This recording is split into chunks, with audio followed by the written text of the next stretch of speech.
Hello, hello, hello. Good evening, everybody. How are we all? Yeah, all good. I'm looking. We paused there. We both paused there, waiting for a response from literally nobody.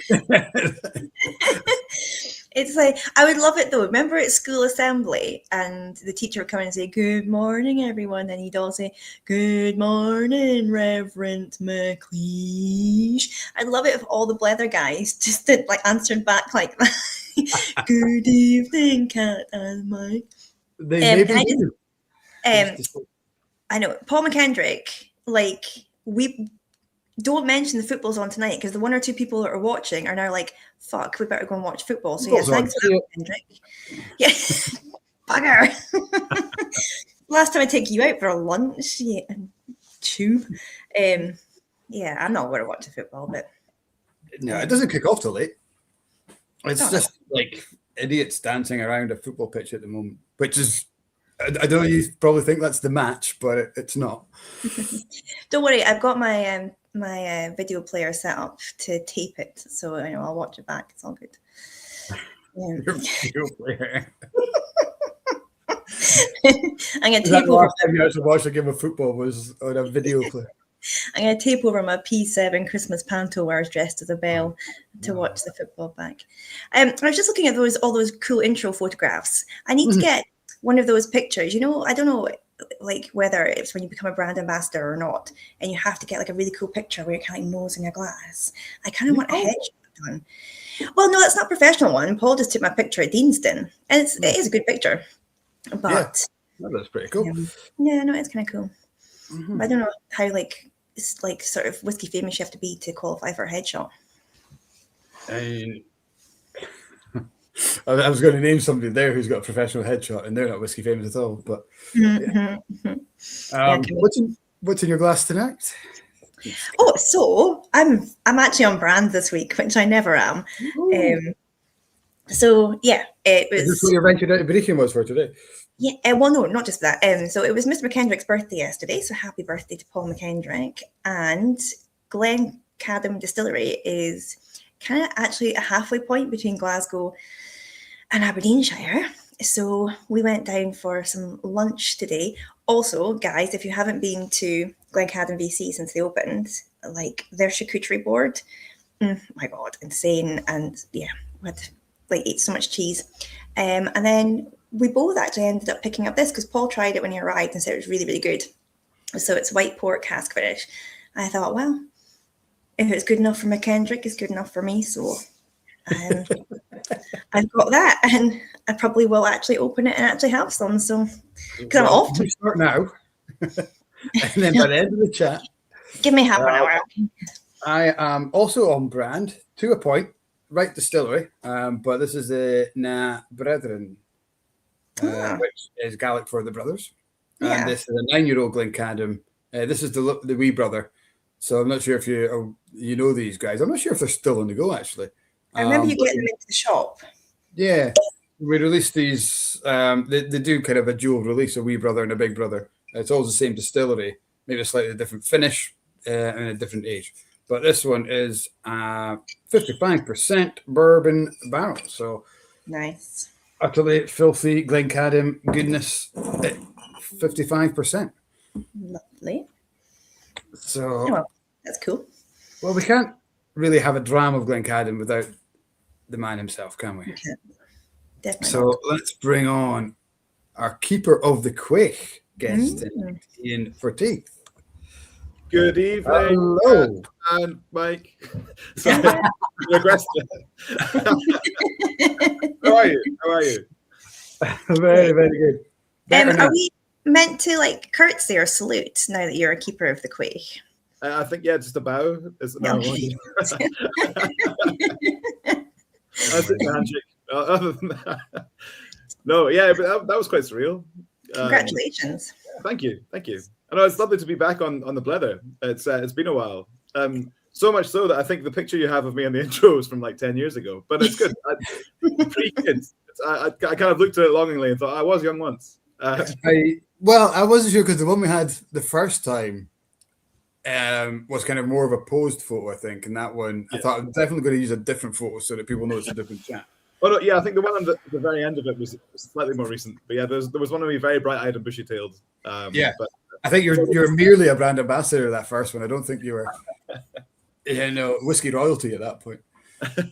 Also, did you not have a giraffe in that room? Not a real giraffe, but did you not have like a giraffe ornament in that room last time I spoke to you? Or am I thinking of something completely different? Yeah. Oh no, that was a different room. Yeah, so Jeffrey. Yeah, he's next door. I'm so glad that was real. I didn't just fantasize Iain Forteath. In this room, funnily enough, I've actually got a pair of fighting cocks, which is... Me too. Oh no, wait. They're hiding on top of that bookshelf, but I wouldn't go grab them. Not that kind of chat. I've got a mole dressed up as a wizard and a polecat behind me. So yeah, nice. I like there it. you go. Yeah, Mike, what have you got? A dartboard, cool. Yeah. Dartboard, nice. No, what's the thing? I also have a giraffe. Oh, there you go. You've got a Jeffrey too. Yeah, this is my neck warmer. Same orange you got to you too. That's it. Them and their POS, they get everywhere. Love you really, Glenmore. Everyone loves Glenmore. So what have you been up to since? Well, what have you got in your glass? Because we're all on brand with Glencadam. I'm on brand too, actually. And I thought, having done Blethers before, I've got a few selections to choose from. But I'm actually just starting off with a good old Glencadam 10, something easy, Aussie, fresh, crisp. Yeah. Cheers. Slange.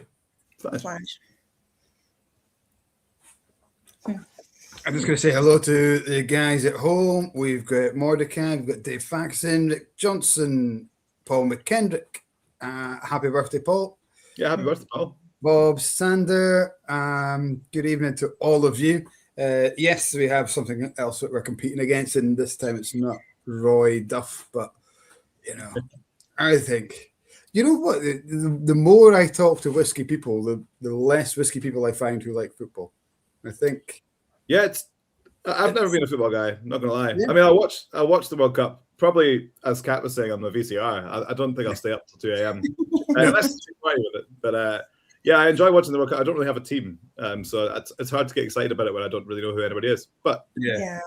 I mean, I was looking at the list of upcoming games, and obviously excited about the Scotland games, but not that many good games, like ones to get me excited initially. It's until the knockout stages when the big teams are through and you think, this is going to be good football. I think that's one of the downfalls of it being a bigger group is there's a lot more diddy teams, including Scotland. I was going to say, I think that's how other people refer to us, but I'm sure the guys will do great. I hold out. Maybe I will really get into football this year. Yeah. This could be my year. Go team. You should become an American soccer fan because that's the brand that's doing the rounds at the moment. I think a colleague of mine is taking the day off on Sunday to watch it, and she's not into football, but she watched the qualifier game thing, which Paul had to explain about, like the overhead kick and stuff and how exciting and important it was. But she was saying it's more just like the atmosphere, because like, see, when all the Scottish folk get together and like, it's just a really nice vibe, and she actually got like really into that, just like being part of that. So I think I could get into that, pint of Guinness, some bacon frazzles and a vibe, but I probably wouldn't actually be watching the TV. I'd just be like, it's just part of it, there for the shits and giggles. But and for Bob, he said, make the most of your bank holiday. I don't think it's across the board. I think it's regional, isn't it, in Scotland? I don't think everyone's got the bank holiday. Yeah, I don't think we've got it, to be fair. But yeah, I think it depends on what district you're in, or what you're. Aberdeenshire has got it. Do they? I wouldn't know, because we don't get bank holidays. Yeah. I don't think it's a bank holiday. It's a local. It's classed as a local holiday. Okay, I know it caused a bit of controversy on English TV, but Rick is asking, what's a VCR? This is a video cassette recorder. I was trying to think of like a whiskey kind of name we could come up with. A very cracking.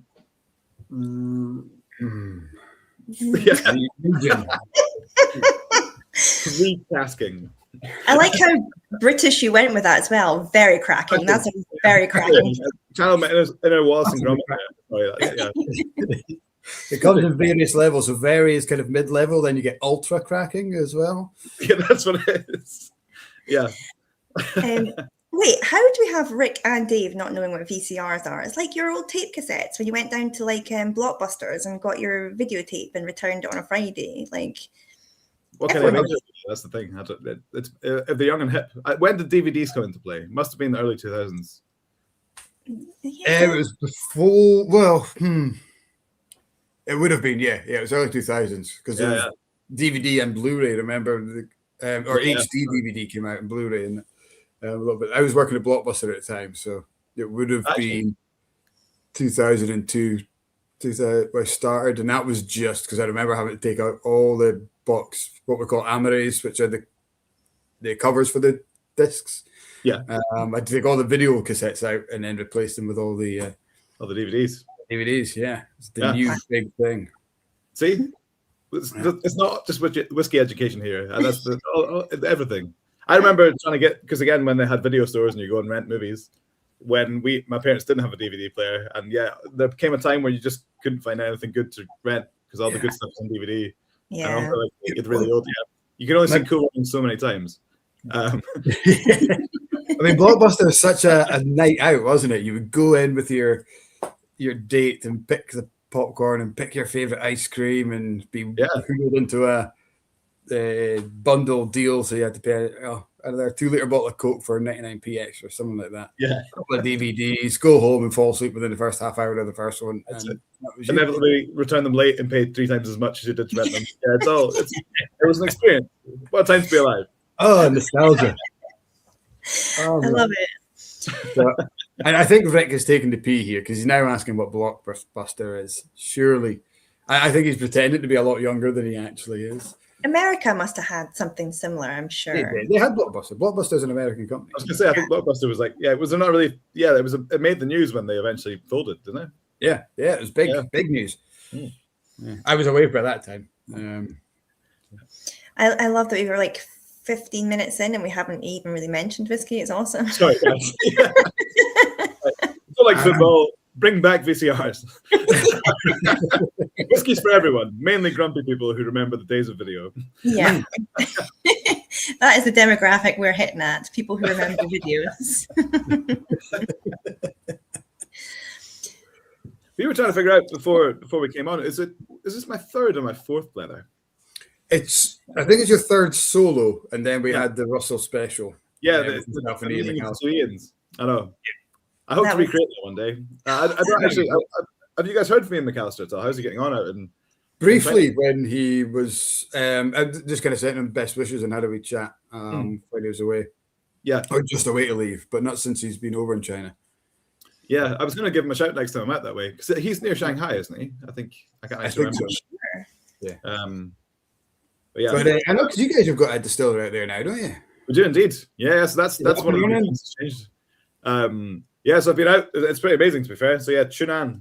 So it's a 3 million liter distillery in an area called Chendahu. So it's kind of like the land of 1,000 lakes or something, isn't it? Yeah, that's one. Yeah, so yeah, I think it's or kind of valley of 1,000 lakes. But yeah, it's pretty amazing. So it's over 1,000 islands dotted around, and it's kind of the new kind of China space side. I think is kind of what they're pushing it for. So it's kind of comparable to a degree, but really beautiful landscape. There's now a number of distilleries popping up there.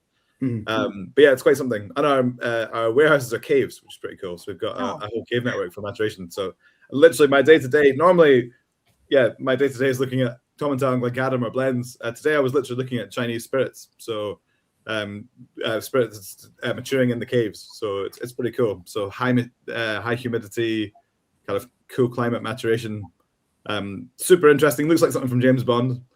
And yeah, all listens as well. They're crystal mines, or they used to be. So like when you take a photograph, it all kind of twinkles. Oh my god! Yeah. Wait, so is all your stowing done by like trolls, or pretty much? Yeah. Amazing. It's just like a Disney movie in there. So, that's very, very cool. So everything's been matured in the caves, or do you have just normal warehouses to do like a side by side? So I know the caves are quite large, cavernous, some would say. So no, they're large. So no, the whole shebang is in caves, which is quite cool. So it's distilled on the lakeside and then matured in the hillside behind it in the caves, which is pretty smart. I was actually thinking I might actually, here you go. I didn't actually mean to have this ready, and it's not what it looks like. But things are ramped up quick. There you go. No, just when you were saying it, yeah, this is actually, here you go, some crystal from the cave. Oh my gosh. I got told after bringing these back that I don't think you're meant to take them out of the country, but I brought some home for everybody. So yeah, some different calcite crystals. There you go. How cool. Yeah, I was just thinking when you mentioned cave age, I thought it's going to come out tasting like cheese because you get cave age cheese, and then you took it out bag, and I thought he's got the cheese with him, but no. I just take a sandwich bag of cheese wherever I go. Just in case. Funnily enough, do you know Tony Collins, big whiskey fan? Love the guy, worth a shout out. But I did a tasting over in the air with Robbie Strams, and I don't know if you saw the T-shirt he made me. But just after the keepership, he gave me a T-shirt that said "Keeper of the Queso," and it was like a photoshopped image of me holding a big cheese. Which is so we're going to start a new keepership of Keepers of the Queso. So I'll be first to invite you if you bring a bag of cheese. Yeah, that's the initiation, is it? You have to bring some good cheese.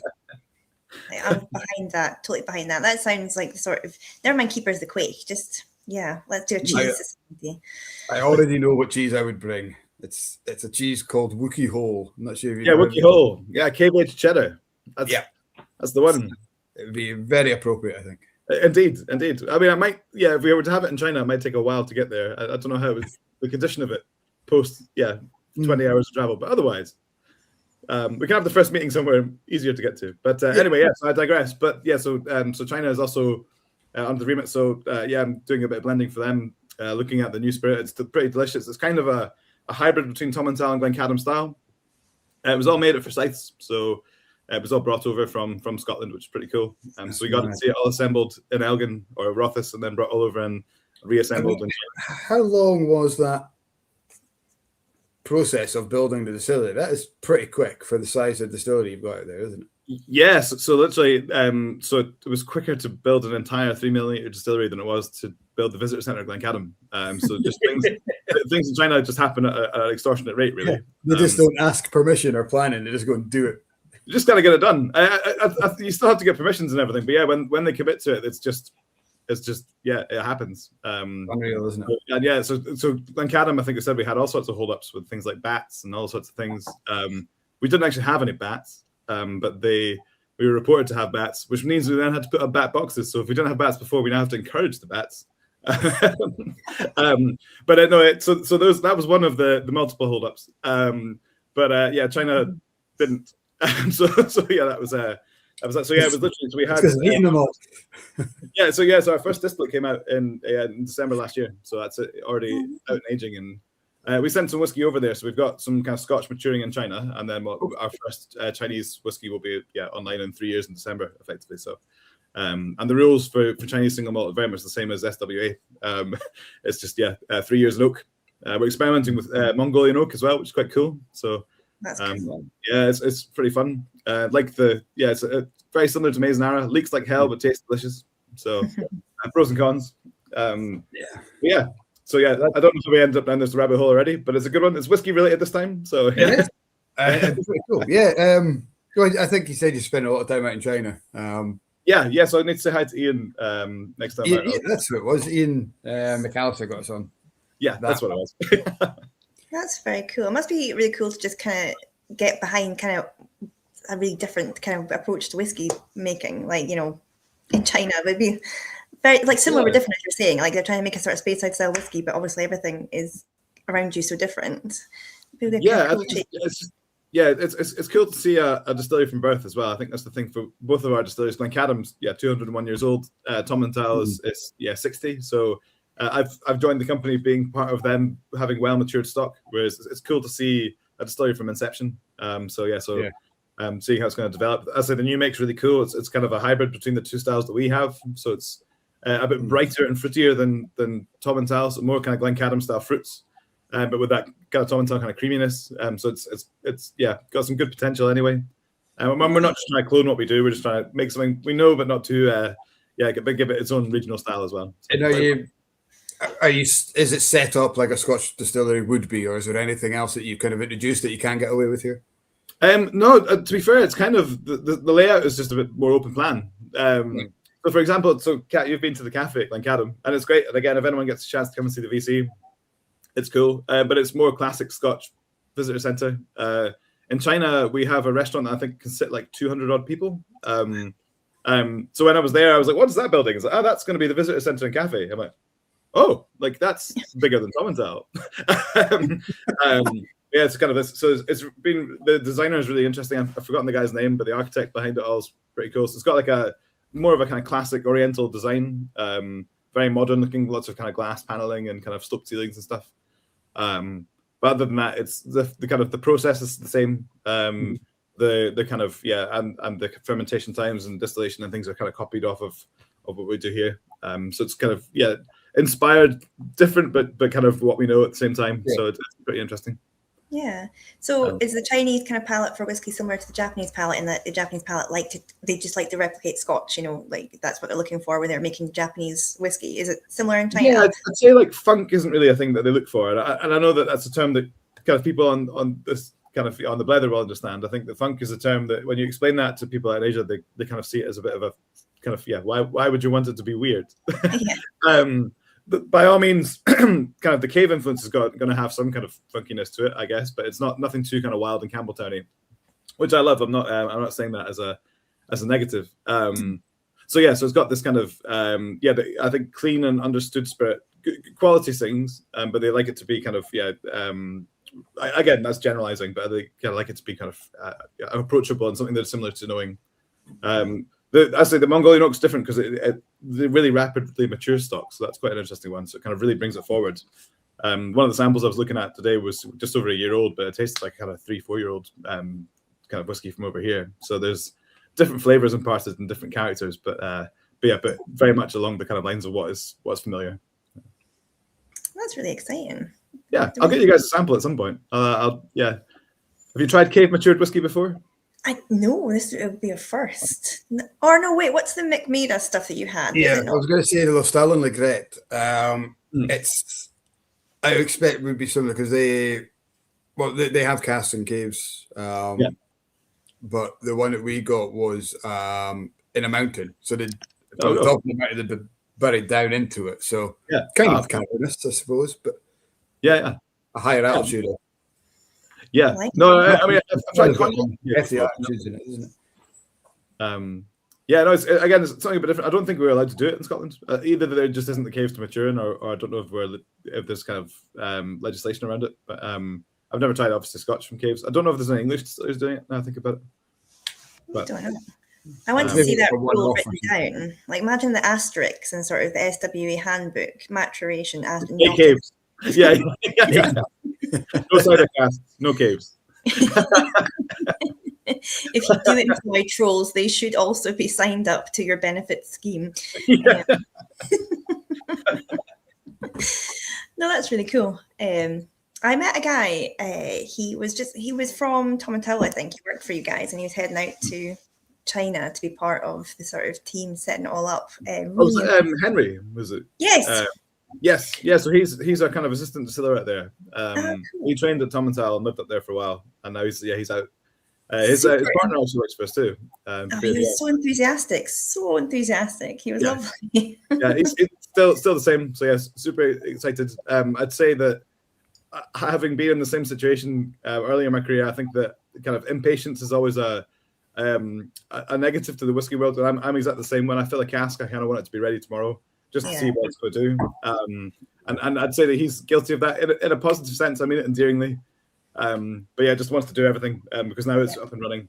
He's just really keen to just bring kind of tune onto the world, which is it's just cool. I don't want to curb that enthusiasm. It's nice to see, and that excitement is infectious. Will this be available in Scotland when it's ready? Will you guys be distributing it here as well? I'm not sure. I'm not really. Again, it's far down the line, so I'm not really aware. I think I'd like to think we'd have it somewhere. It's mainly for domestic kind of markets, but if we're part of the same company, then I imagine we'll be able to get some. If not for sale, I'm sure we'll get some to taste. The one thing that's really difficult actually is getting samples out of China. So trying to get anything that's spirit related sent back is really hard. So at the moment it's only if people are over there where they kind of bring some stuff back with them. But it's quite hard to do that part. So sending bottles from China, not so easy. But if we have kind of some that we can send in bottle or bring people back, then we'll see what we can do. I'm just going to jump out of the chat. We've got Callum joining us. Good evening, Callum. He said he was only 14 minutes late this time, but still surprised that I managed to start up on time. And he's saying M&H, milk and honey, is cave matured. So you're right. Then we'll have had some cave matured whiskey, of course. Diego Boris is in. Good evening, nice. Diego. He says aloha. Everyone loves Diego. And then Bob Sanders saying he's waiting for Kat to say that she used to live in a cave. I mean, it was an option for a while before I had to move in with my mother. I would have taken the cave over moving in with my mother. But haven't lived in a cave as of yet. Don't even think I've lived near a cave. You spent the night in a cave? You've done an overnighter? That's one of the best questions I've ever been asked. Have you ever done an overnighter in a cave? No. No, I slept in a cave before. I don't remember where it was. You slept in a cave? Yeah. It was a loosely based on a cave. It was a hole in the hill. Oh. To be fair, there's cave down the woods behind us. I don't ever sleep in it. It's kind of, yeah. My kids think it's the Gruffalo's cave, which is very cute. I love the Gruffalo. But yeah, but it's a bit short for me, so Felix will kind of run into it. I've just got to stand back and hope it doesn't collapse. But I had never had any plans to have a sleepover in there. No, they're a bit creepy caves because you just never know what's lurking around the back. It could be trolls. That's what it is. Trolls. It could be bats. I don't mind bats. Bats are nice. I do quite like that building projects can just stop because we care about bats. I think it's still quite nice. It's for the right reasons. And I'd say I probably shouldn't be so cynical about it, but yeah, I think there was a report. Someone said they'd seen bats in the area, so everything had to stop. And then they did a count and they saw no bats. But anyway, that was. I think you're okay to be cynical about it. The fact that there was no bats there. Yeah, but then you have to invite the bats back in case you ever want to do any other buildings. I mean, how do you go about that? Do you stand outside in the night time and kind of go, get on then? That was a pretty impressive bat call. I'm not going to lie, Kat. You've done that before. You've done that before. I do kind of want to just become an eccentric old lady that just kind of has like bats and ravens flying around and just kind of cackles at the moon. I'm like halfway there. That's my life goals. So you don't have the animals, but you still cackle at the moon. Is that what you're saying? Yeah, definitely. It was very kind of apocalyptic weather the other day in Aberdeenshire. So I think you could have got away with cackling at the moon. It was like snowing in the middle of June in Aberdeenshire on Tuesday. It was insane. Or was it Wednesday? You got it on Wednesday, Mike, didn't you? The heavy rain. It was Meldrum on Tuesday. We had it Wednesday, yesterday. Yeah. It was just nuts. It was only for 40 minutes, but it closed streets. We had to close the high street in Inverurie. Shops had to chuck sandbags into the doorway and stuff. It was absolutely nuts. Yeah. Absolutely mad. So going back to your visitor centre, it's absolutely gorgeous. Well done with that. Nice bathrooms. We do seem to talk about toilets quite a lot on the Blether, but really nice toilets. To be fair, so that was one of the conditions of Tanya, who's one of the owners. She's like, we need to make sure the toilets are really, really nice. And she did stipulate it from the beginning of the project. And to be fair, so I can take no credit for it. I helped with the kind of visuals for the tasting area, but other than that, they did a great job. And I can't be like, oh yeah, that was my idea. But the toilets were pretty impressive, to be fair. They're quite shiny and mild and beautiful. We do need to get that app up and running. We're going to do an app of distillery toilets, and you can rate them. Rate the toilets. Yeah. I've seen some sites of distillery toilets, and I've seen some nice distillery toilets. So yeah, I think that could be quite good actually. Yeah. There's got to be a good pun there somewhere. What could we call it? There is. I'm trying to think of one. The only thing I could say, we're going to call it the crapper. But the app is big. Oh, but the app is a part. Yeah, that's fair. Oh, yeah. That'd be quite good actually. Okay, well, I'll jot that down as on the Rogue Idea list. Toilet app. There we go. I'll get round to that. But it's like going into a sweetie shop, and it reminds me of you, because to me, you remind me of you're like the Labrador of whiskey. Like if there was a Willy Wonka of whiskey, it's you. So you go into Glencadam, and there's just so much color. Because you've got so many wine finishes, and it's just so beautiful and so pleasing. It just makes me happy looking at it. It's very, very pretty. I think they've done a nice job of making it. It's not too big as well. I think that Glencadam's is a small distillery. It's still manual. It's this old kind of working distillery from a couple of centuries ago. And when they first started the project, there's always that worry that you make it too glossy and make it too modern. And I think they've kind of kept it traditional. Like I say, I had no steer in any of that, but I like how it feels kind of quaint and homely. But it's kind of nicely polished. There's kind of good materials and stuff in it. It's built well and it's kind of pleasing on the eye, but equally not too kind of glitzy, which is nice. Yeah, it reminds me of who's just mentioned Deanston on there. Rebs mentioned that the toilets at Deanston are nice. They are also really nice, but Glencadam reminds me of Deanston, and it's like kind of like factory vibe, but meets kind of like traditional kind of non-bells and whistles kind of distillery, which is just like nicely done. It's a cool vibe. And I love all the flowers outside. Really pretty. So yeah, guys. That's the colours of the core range. That's a good point. I'd like to say that the flowers are chosen for the colours of the core range, but I don't. I mean, there might be. I can't confirm or deny. I mean, there's not many colours that aren't displayed in the core range. To be fair, yeah. Not got them yet. You could have just said yes to that, to be honest, because I think you represent every colour. Yeah. We always get excited when Glencadam delivery comes in because it just brightens up a whole shelf. It's always been the thing. I think obviously we went through the rebrand recently, but I think the kind of pastel colours they've kind of brought on the core range, I guess, all the finish range anyway, and they do look nice. They're not too over the top. We haven't gone super neon with any of them. But we do we're running out of colours. So I've been told not quite so many finishes. For somebody was go on. I'm just going to jump in. Bob has said we're going to call it the Nay Shite Award for toilets. Nay Shite's good. This has started rolling in my head now. We're going to get Woodrow's to sponsor it, and it's going to be called It's Nay Pish. Nay Pish, yeah. And then we're going to call it the Ludrows. Ludrows. Mike, you're on fire. You just been suddenly. I wanted to get that out there while it was still in my head. It was me trying to think of something to do with grist. I was trying to think of play on words. Grist myself. I'm going to phone Megan tomorrow and say we've got this idea and we want you to be involved, but it involves toilets. I think you'd be up for it, especially because Megan in particular can be quite anti whiskey competitions. When a lot of them are, they're sponsored by a distillery, and then lo and behold, that distillery seems to win everything on the night. It's like sometimes the more money you put in, the more awards you win, and it's certainly not the case for all of them, but you see it now and again. So potentially, I think Megan would quite enjoy hosting a distillery toilets. Yeah, that's it. Toilet of the year. Do I see some cynicism in that, Kat? No, not at all. Well, just because we haven't won anything, it doesn't mean that I'm bitter about it at all.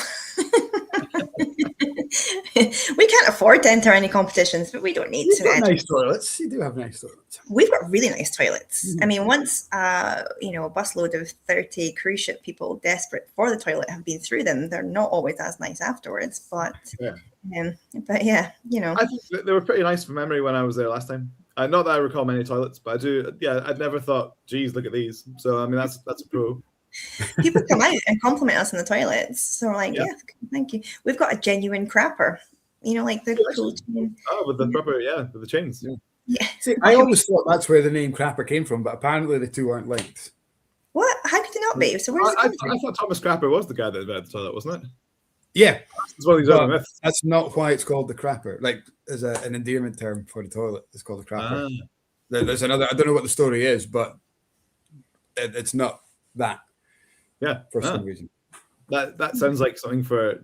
We need to research this. Right, stats. I need some facts on crappers.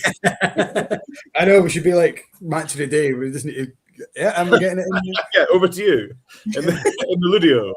If anyone at home has time to Google why are toilets called crappers, that would be great. Let us know.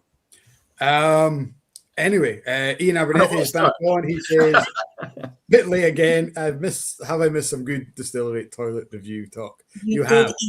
You're just going to have. We're not talking about it again. Watch it. Golden Throne 2026. Glencadam's coming for you. That's what it is.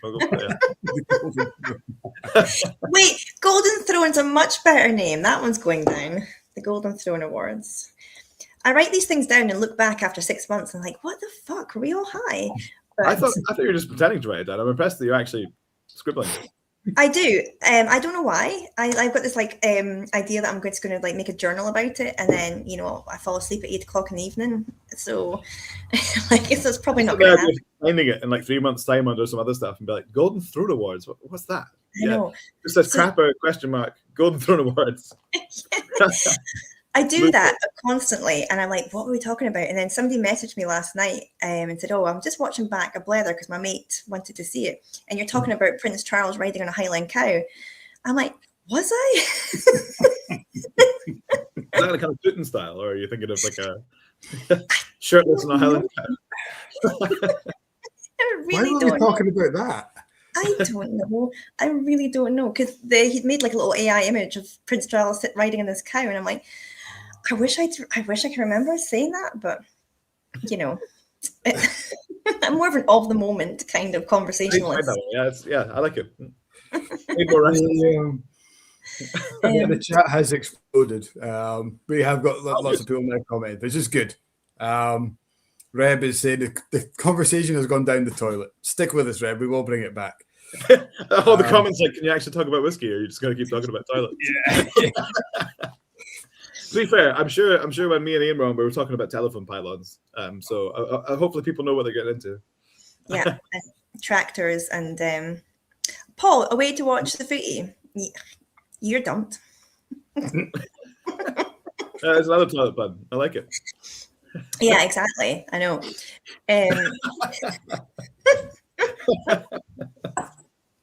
Sorry. So easy. Oh, I like that. That one tickled me.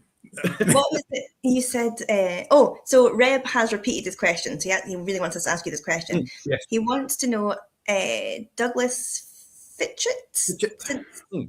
Does he, please ask Iain if he knows how Douglas Fitchett's doing since retirement, I think he means. I've had email correspondence with him for over 10 years. His email doesn't work anymore. Yes, no, I think he's doing pretty well, to be fair. So he's still living in Brecon, still pops by every now and again. So for Reb, if you want to drop me, I don't know how that works for, GDPR, but if you want to reach out to himself, I can try and put you in contact with him. I'll send an introduction email to Iain and get Reb. I think we've possibly spoken before, but I can. Yeah, I don't have his email, but I think David at the distillery does, so I'm sure we can get you in contact. But nice that you're asking for him too. But no, he's still doing well. Still got his dogs, so yeah, I think all is good. I've not seen him since the VC opened, but I think it's all still good on that side. So he's an ex-production employee or distillery manager for many years. Amazing. He's the one that kind of trained me up on Glencadam as well. So yeah, I've got a lot of time. But yeah, long in the tooth in the distilling world as well. So yeah, a lovely chap. Fantastic.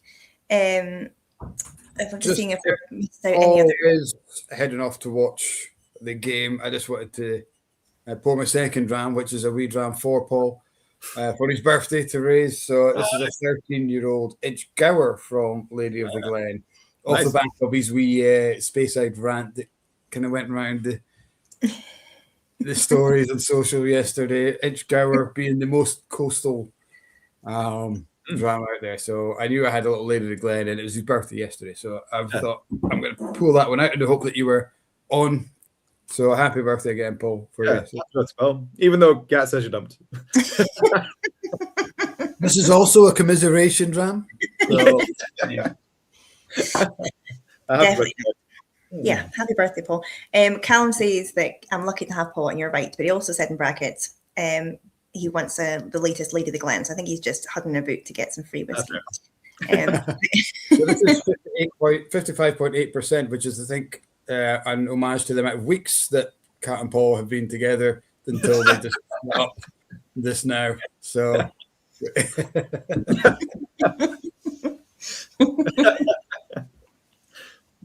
started on the Blether. I dumped you first. Can we just caveat that and say that Paul's not actually dumped in case rumors go away? Is it? Oh my god! I mean, if it gets viewing figures up, great. Yeah, I should go and watch this. That's it. Yeah, live.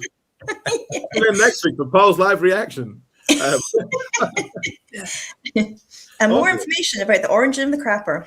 Yeah. Oh, Carlo, thank you. He says, Mike, that's almost the funniest thing you've ever said. Oh. I do think we should take that as a compliment, but yeah, it was a good joke. I liked it. It was. I would sometimes wonder if this format would work as a podcast, because like you talking about Paul being on Whisky Stories podcast, and they clipped up that really cool bit about Speyside distilleries or whatever. I do sometimes wonder if that would work in our format of just silly or good kind of comments that have happened. But I think live stream seems to work better for us because it's a little bit more unruly, unpredictable. I think, to be fair, so I've done quite a lot of podcasts, and there's some really, really good whiskey ones, to be fair. But it's nice to be able to see you guys when we're chatting. I know you can do like live studios where you have like a recorded podcast. Yeah. It makes it more organic when you're kind of actually, rather than just because you can do it over a phone or whatever. But it's nice to actually see you and kind of interact. Yes. I don't think people would download or listen to a 2 or 3 hour podcast. I think we'd lose that. That's true. The thing with us being live, people can jump in and out and kind of. Some people are, some great guys. Sit and watch the whole thing. Some people jump in and out, and you can watch it back afterwards. But that's true. I think with a podcast, you kind of, if you're out for a run or you're going for a drive, that's your situation there, and it's maybe a little bit. Yeah, that's true. I know. Yeah, someone goes for a run, and 40 minutes in, they've not actually talked about Glencadam. They've just talked about toilets. Like that, we're so pissed off. He does a half-hour run to get in. Turned into an hour. Glencadam. Have to do another 10K here. That's what I need to do, actually. Just start doing the Blether for my run, and I'll just go twice the distance. I think how fit I would be. I can't listen to myself back, though. It's too weird. It is. We should ask you more about whiskey stuff. Are you waiting to say something, Mike? I was just going to say, I'm in the middle, talking of podcasts, I'm away to be launching a podcast. And as Kat says, listening back on yourself is horrible, especially when you're editing, because you're listening to yourself saying the same thing over and over and over, and it's just horrible. I actually text Kat saying, "Do I have a voice for podcasting, or is it just like me?" Am I like a very political answer? Basically, told me I'm dull as fuck. No. So I thought I was getting a really constructive, like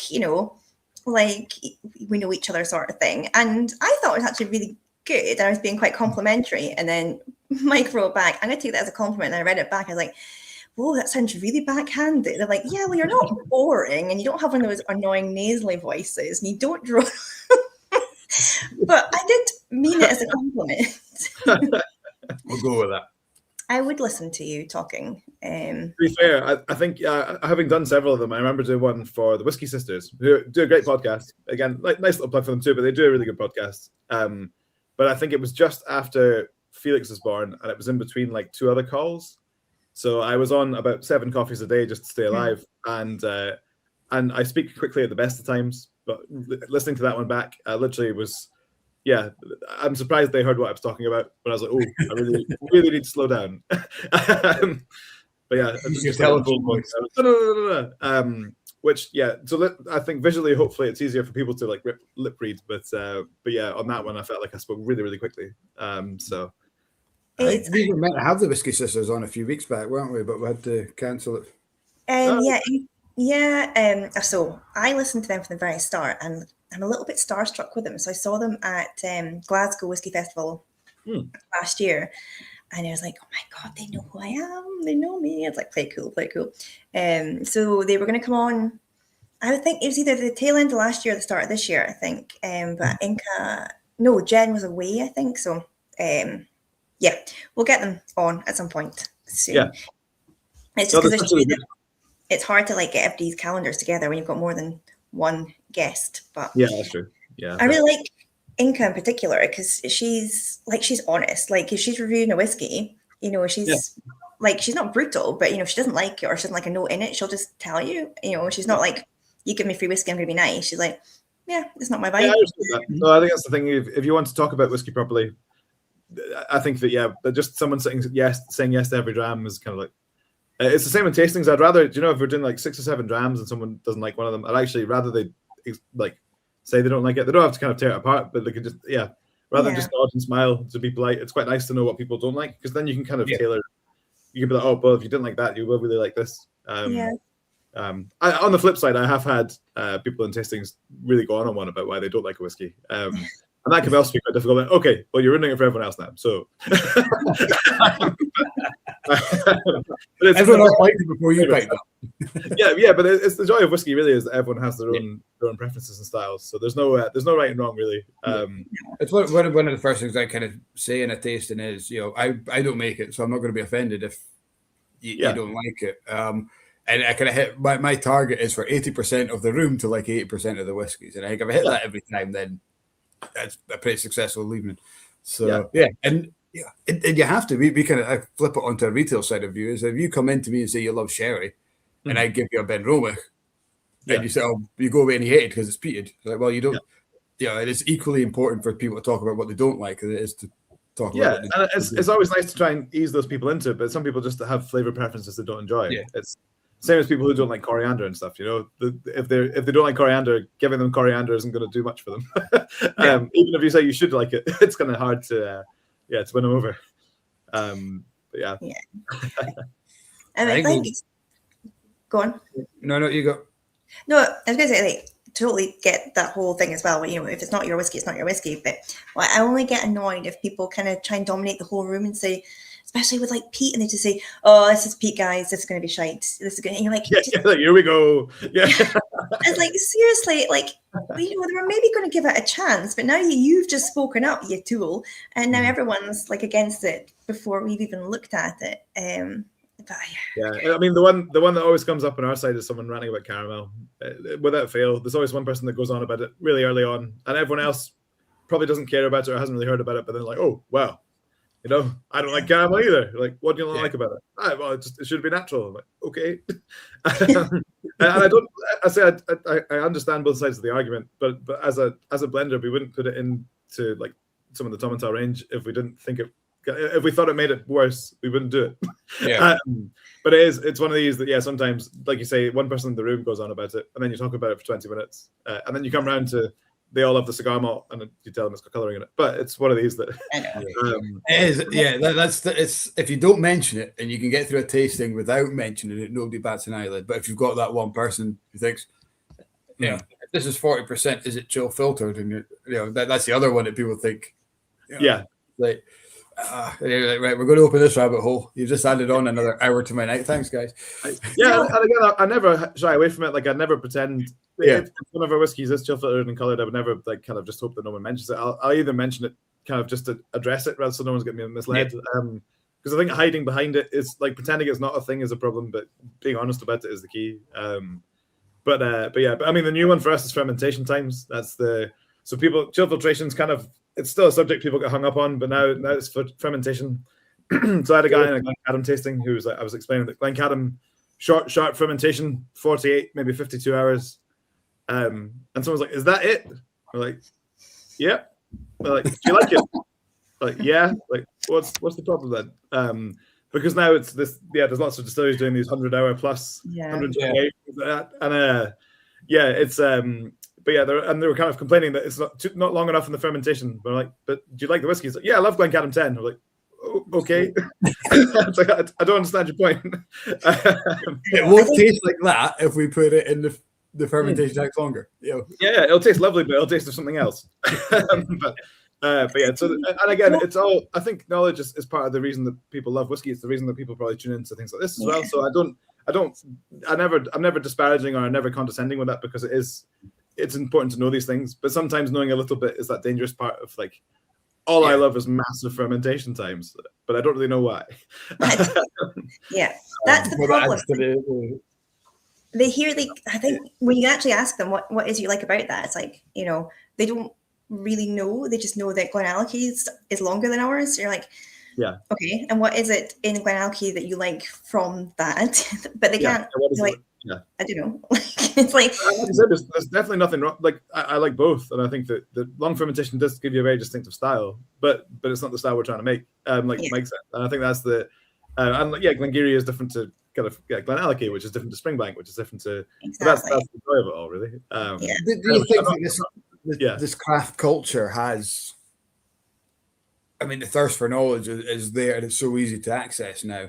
And whiskey's kind of embraced it.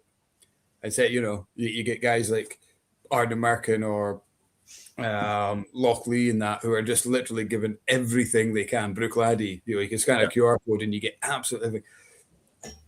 Is that not a problem, but do you think that creates problems for guys who are maybe brand ambassadors trying to do tastings and everyone's got information at their fingertips and they say, well, that's wrong because look at my photo stuff. I think I guess for the bigger brands, maybe. For us, I mean, so as people that have met me before know, and as you guys know, I'm a thoroughbred whiskey geek. I absolutely love it. When you're saying about thirsting for information, that's a library of whiskey books. You have kept that quiet all this time. I know, but that's I've now got another shelf because I've bought like several more. I've run out of space in that one. But that's what I mean. Like I kind of I do enjoy the thirst for knowledge thing. And on the same side, we're not particularly corporate, so the brand ambassadors on our side, the sales guys know all the information. I make sure they all know what's going into what the recipe makeup is, so that you don't give that gloss over question, which we've all had when someone asks a question. You go, oh yeah, more than you might think. Move on. And yeah, I think that, but having full transparency is good. I suppose it just makes other brands stand out if they don't have full transparency. So I think, and verbally we're fine with it. We don't put it on our bottles. Maybe there's an argument that we could, but I think that we don't go down with the full kind of cast makeup. But if someone asks, I'll always tell them. I don't have a reason not to. Mm-hmm. I think with natural color as well. So Reb was talking about how whiskey geeks like to see how the casks first fill refill influence the color. I totally get that, but 90% of the whiskey that's being sold out there are not to people who even know that whiskey's a clear liquid when they're buying it. So that consistency is really just for the consumer who pick up their same bottle of whiskey every other, birthday, Christmas. It's a consistency thing. I think it's when you see whiskey before and after chill filtration. And again, I know lots of people don't like chill filtration either. But if you are going to chill filter your whiskey for stability, before and after is quite different. So for Tomintoul, the core range, any of the 40% Tomintouls have colouring in them. But they're coloured as replacement. So there's a measuring taken before they're filtered and then they're kind of coloured the same again. So it's not, we're not darkening them to look like they're sherry when they're bourbon, because you can. The thing, I guess, with colouring and the reason it got a bad rep is you can make whiskey as dark as you want it to be. So you can take something that's super pale and turn it to be the colour of treacle. Is there not a regulation in the rules that say that it can't be used for misleading or it can't be used to... So I think it has to be within, like, it has to be brown of some shade. I think you can make it pretty dark. Right. I mean, the world's darkest whiskies have been released in the past. I don't know. I won't dig Matt Spade too deep, but there have been whiskies that have been coloured to the... I can pick one that's not on the go anymore, like Loch Dew or something like that. Yeah, those kind of things. I think that like, which again, there's a USP for that. And I saw someone point in the comments like they'd like to blind taste. It was IW Abernethy was saying that I'd like to blind taste both. And honestly, as a blender, I mean, we always check. We would never change the flavor of an end product. So you can nose it. It's slightly noticeable in high quantities, but in low quantities, it's hard to kind of pick up. And it's one of these things, your eyes obviously will tell you, if you're looking at a Glencadam 10, which is not coloured, you can see that's a pale whiskey. If I gave you Glencadam 10 with some colouring in it and put it side by side, I don't think you'd be able to pick which is which, unless it was tons of it. But but to Kat's point as well, I think that when it goes to that, the thing is the international market is very different. So Glencadam 25, of which I have a dribble in my pile in the corner, is one of the best whiskies we make in our entire portfolio. It's absolutely awesome. Okay, it's maybe not a standard kind of Tuesday night dram, but it doesn't sell well in some of the markets, particularly overseas, because it's very pale, because it's natural color refill bourbon. Kind of, it's not going to give you oodles of color even at 25 years old. Whereas Tomintoul 25 does have coloring in it, and it sells a lot better, even though it's a great dram as well, but it's 43%. It's that perception thing. I think people think old equals dark. Yeah, 100%. Whereas if I see a whiskey on a shelf that's like an IB of a 25-year-old something that's super pale, that's what I'll opt for rather than a super dark one. But I guess, I mean, we're talking not to the masses in our Blether, and the guys at home can be very opinionated, and very stalwart, and whiskey is this purist kind of thing, and probably picking between your guys, they would go for Glencadam over Tomintoul. Yeah. And I get that. I think, and to be fair, in that range as well. So we've been doing a lot more of the Tomintoul special editions at 46 natural color as well to kind of cater for both. Because I agree. I think particularly for people that are going to spend their evening tuning in to whiskey Blether, which I would be doing. So I say I can't say that endearingly enough. But the chances are you're probably quite into whiskey, and you probably want to know as much as you can about it. And I think Red mentioned that there is that it makes it hard for people to understand, and I get that. So I can get the appeal for both, and like I say, full transparency as well to that degree. But I guess it depends on the market and where the product's kind of ending up. I'm just going to put it, Callum. I'm not slagging off the audience. What I'm saying is, this is a very small demographic of the bigger whiskey drinker who's listened to things like this. So let's get that clear. But I do, and it does annoy me when I watch other shows and programs, and they kind of slag it all, whiskey's ruined by these conglomerates and their 40% coloured bullshit and all this. So you're like, but really, if it wasn't for Glenfiddich, Glenlivet's, Glenmorangies, Macallan, whatever, selling millions worldwide, there probably wouldn't be a whiskey industry. Yeah, I guess that's the thing. I mean, if you look at the kind of the demographic of all the malts that are sold that are 40% ABV, they absolutely swamp everything else. 100%. Yeah. And I would dare say it's probably over 90% of whiskey produced. But that's the great thing about the industry, isn't it? Nowadays you can pick, so people don't necessarily buy the big brand that all the market goes for, because they can find other interesting things at similar price points or different ideas. And again, for us, we're fortunate we've got the two kind of third on the way, but two Scotch distilleries anyway, and they're quite different. They do different things and we're spoiled. We're absolutely spoiled for choice, and we can be picky. And I do think that, and as a retailer, you have to kind of remind yourself that people walking in off the street are probably buying a whiskey for their granddad or their wife or brother or whatever it is. I have no idea about whiskey. They come in and looking for a good whiskey, and you're like, well, okay, what kind of whiskey do you like? Single malt, and in your head you're thinking, well, that helps, but they you kind of pick up this and you think, right, okay, so single malt, what's your budget? Oh, I want something good for £30. You're like, right, okay, well, now we can work on that. We can do something. Yeah. We have to realize that we choose to be spoiled by this great spirit, and it just disgruntles me sometimes that people are snobby about it.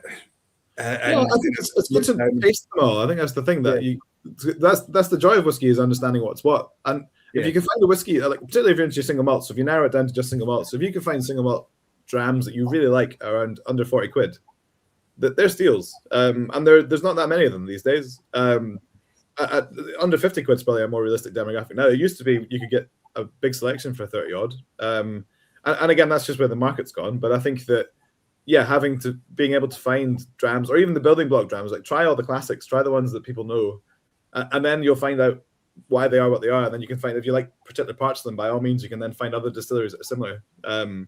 When I was getting into whiskey, I always remember it's the book Whiskey Classified, which was written. What's the guy called again? It was David Wishart, I think. Yeah, that sounds familiar. Yeah. Consulting thing. I think it is. But yeah, so his book was cool because it gave you like a rundown of flavors, and it kind of gave you like a score. So if you had like a whiskey you enjoyed, you could look through the book and see what else had a similar kind of similar scoring. I think it was done with dots.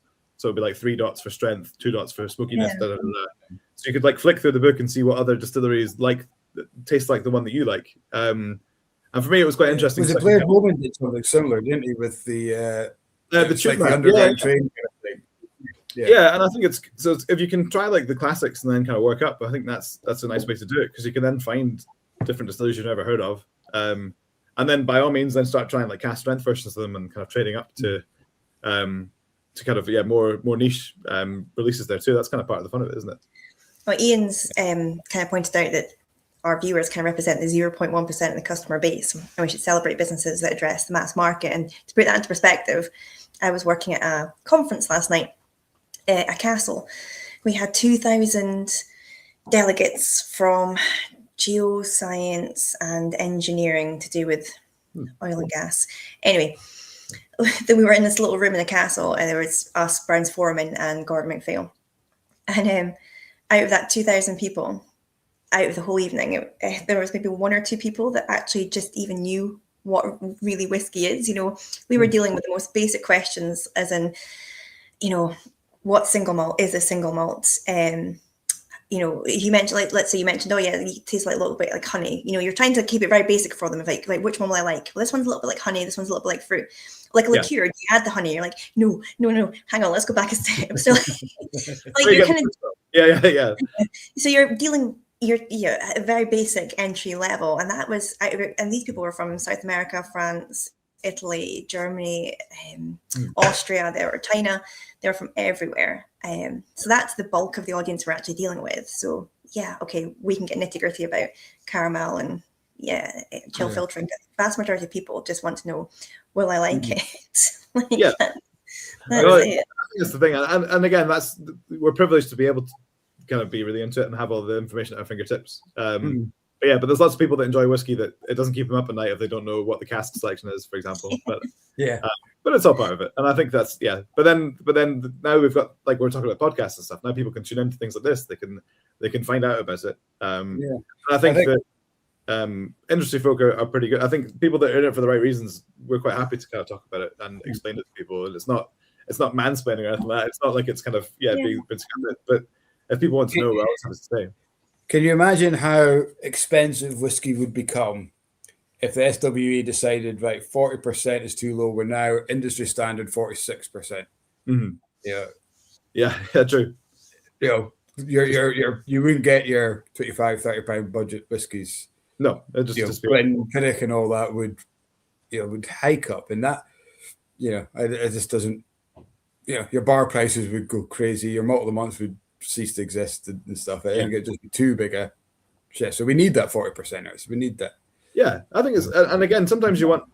I think I always describe the Tomintoul 16 is probably the whiskey I drink the most, and it's 40%. It's all bourbon cask, but I like it because you can kind of, and I've liked it long before I worked for them, but I like it because it's kind of got everything you want, and it's easy going. So it's if you want to just throw yourself on the sofa and have a dram of whiskey and watch the TV, you don't necessarily want something you need to tease out every nuance and kind of really delve into it.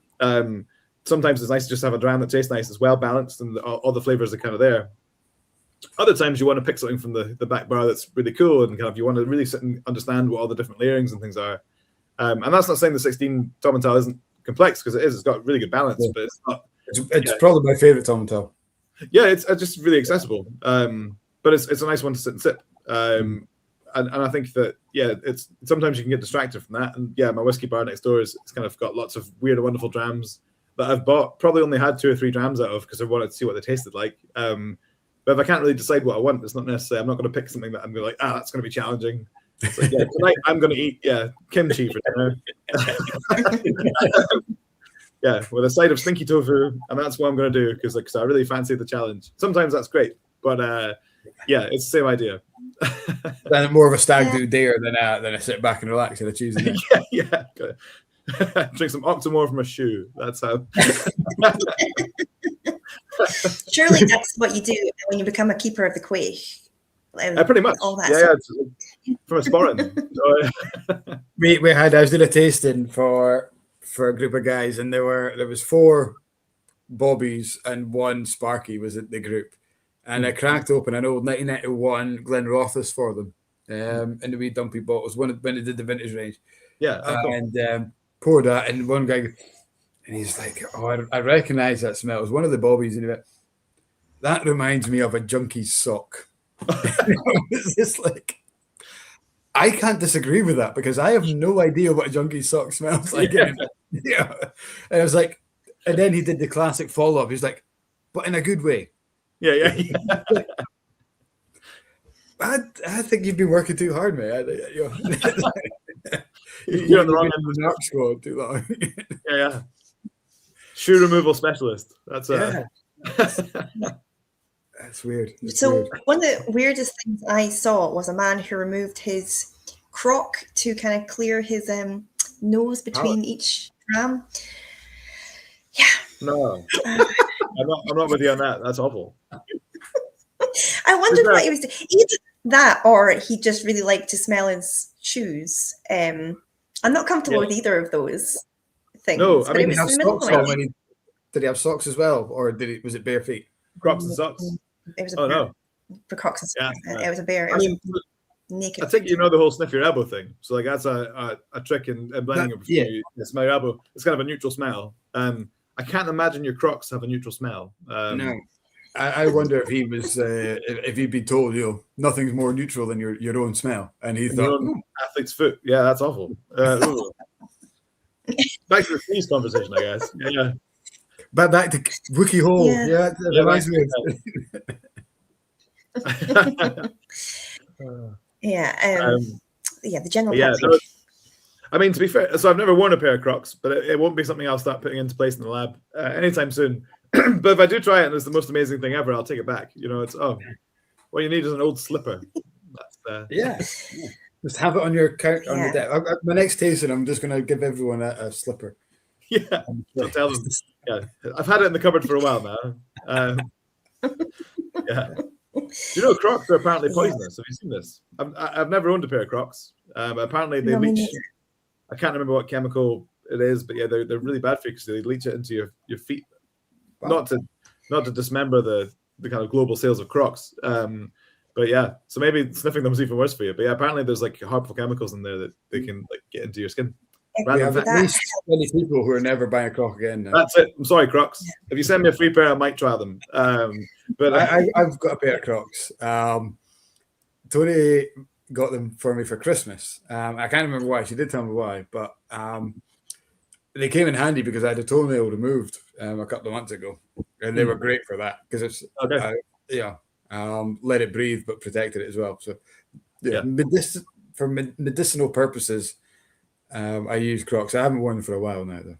Oh, there you go. I mean, I can't knock it till I've tried it. I can't crock it till I've tried it. That's the. How is that not their main brand slogan? Exactly. I've got a blast from the past for my next dram that I thought you might appreciate. Look at this. Is that what I think it is? Nice. Love it. I know. I found this the other day. I forgot I had it. So yeah, cheeky wee Inverurie single cask. Oh, cool. Is that the one that Russell did the tasting notes for? It is indeed. Yeah. But Russell, if you're watching, that's good. just a wee shout out. But he doesn't watch. Do you know what? He's Gordon McPhail's now. He's just They've got him now. Moving with champagne lifestyle, cigars, and 100-year-old whiskey. That's it. I need to be fair. So we actually had a Gordon McPhail tasting with Russell. So he reached out. Cool. I had him at Tomintoul with some of his guests, and the drams. So I went to their kind of a G&M tasting afterwards, and the drams they're pouring were just crazy old. I think we drank like 300 years of whiskey. It's mad, isn't it? Like you go up to their stand at a show, and you're like, "What have you got?" They're like, "Oh yeah, 50-year-old this, 60-year-old that." I'm like, "Cool, I've got core range." But I went to Russell's birthday party recently, and so I went along with a birthday card with a big 50 written on it, and I went down to the party and saw Russell stood there underneath a balloon that said 60 with a cake that had 60 on it. I'm like, oh. Whoops. But I don't know why. Like, I knew he was retired, so why would I think he was 50 years old? But yeah, I think he appreciated it anyway. Did you get invited to Russell's birthday? Did you? Me? No, I just gate crashed. Of course I got invited. Don't you know who I am? God, nice to know people. He's just because I was chatting to the Gordon McPhail team last night at this conference, and I think Russell's just been awarded like the sort of I think senior something or other. Senior sales, senior citizen or something like that. No, not senior citizen. Senior whiskey expert or something like that. It's like a gold training program, isn't it? He's just passed their. Yeah, I think he's at the top of it. Yeah, he knows his stuff. To be fair. Russell's. Yeah, he's a good guy. He's one of the good ones. Maybe it was a Spanish award, Kat. Maybe he was Senor Whiskey Specialist. Yes, hola, Russell. Yeah, Senor. I think Diego would like that one. But purely I know that. I literally messaged Diego the other day because I had almost had an argument with a Spanish person at work who said, "Oh, you got a full bottle of it. That's cool." I thought they were all gone. That's what I thought. This is bottle number 1. Is it actually? Are you going to open it? Yes, from my archive. Ooh. I'm just going to go and turn my charger on because I've plugged it in, but I haven't actually turned it on the wall. I'll be back. Talk among yourselves. That's okay. I mean, don't know but no, I discovered this recently. I forgot I had it. It's an absolute belter. So good. I'm going to pour because I just poured. We had we just got a new shop exclusive release that I was going to shamelessly plug. A Jericho's is a blended malt. And I was poured it when we're talking about color. And so it's there you go. I was telling Kat earlier on. Is that port finish or something? No, that's Oloroso sherry. Well, yeah, I think it's maybe just the camera. Yeah. Wow. But I was saying Diego would like it because it's so dirty. It needs a safe word. Yeah. But I'll put this one back. We'll pour that. I don't like going from sherry back to bourbon because you kind of lose. I mean, I thought, is it Ian Abernethy? I don't actually. IW Abernethy. Ian's in. Is that right? Bina finish you've got there. Well, and Reb's got the Glencadam 2010 cask 11-year-old single cask. Yeah. Reb was asking, Mordecai was asking why they can't get the 18 in Israel and the 13 because they're both kosher accredited. Yeah, they're both OU. I didn't realize they weren't in Israel. To be fair, I can find out because our distributor there definitely has them. Good point. Well, they have access to them anyway. So yeah, is it just the 10? I didn't see the comment. Is it 10, 15, and 21? You've got. I think so. Yeah. Yeah. Just to see there. Oh, Dram Dude saying hello. Sorry, I've just got into the comments myself as well. Yeah, Dram Dude. Good evening. Diego's still kicking around. Does anyone remember the plastic footwear with individual toes? Yes, I remember them. Vibram toe shoes, weren't they? Or they were called I used them for swimming in the sea, which sounds very middle class, which I don't mean it to be that way. But yeah, mainly because I bought a pair because someone said they were really comfortable. And I put them on and I thought I can never be seen in public with these on. So I thought if I wear them in the sea, no one will know. Total rip-off. Yeah, they had like e-bikes where you can buy them, but you've not. You don't actually ever want to be seen on one. Yeah, same idea. So I was like, yeah, and I think to be fair, it wasn't even just me. I'm pretty sure my wife said, yeah, you can't wear them outdoors. So they were confined to be swimming shoes. People know you, Ian. They know where you live. It's only if you're having an eye-to-eye conversation with somebody, you see them look down, like, are they your toes? Like, yep.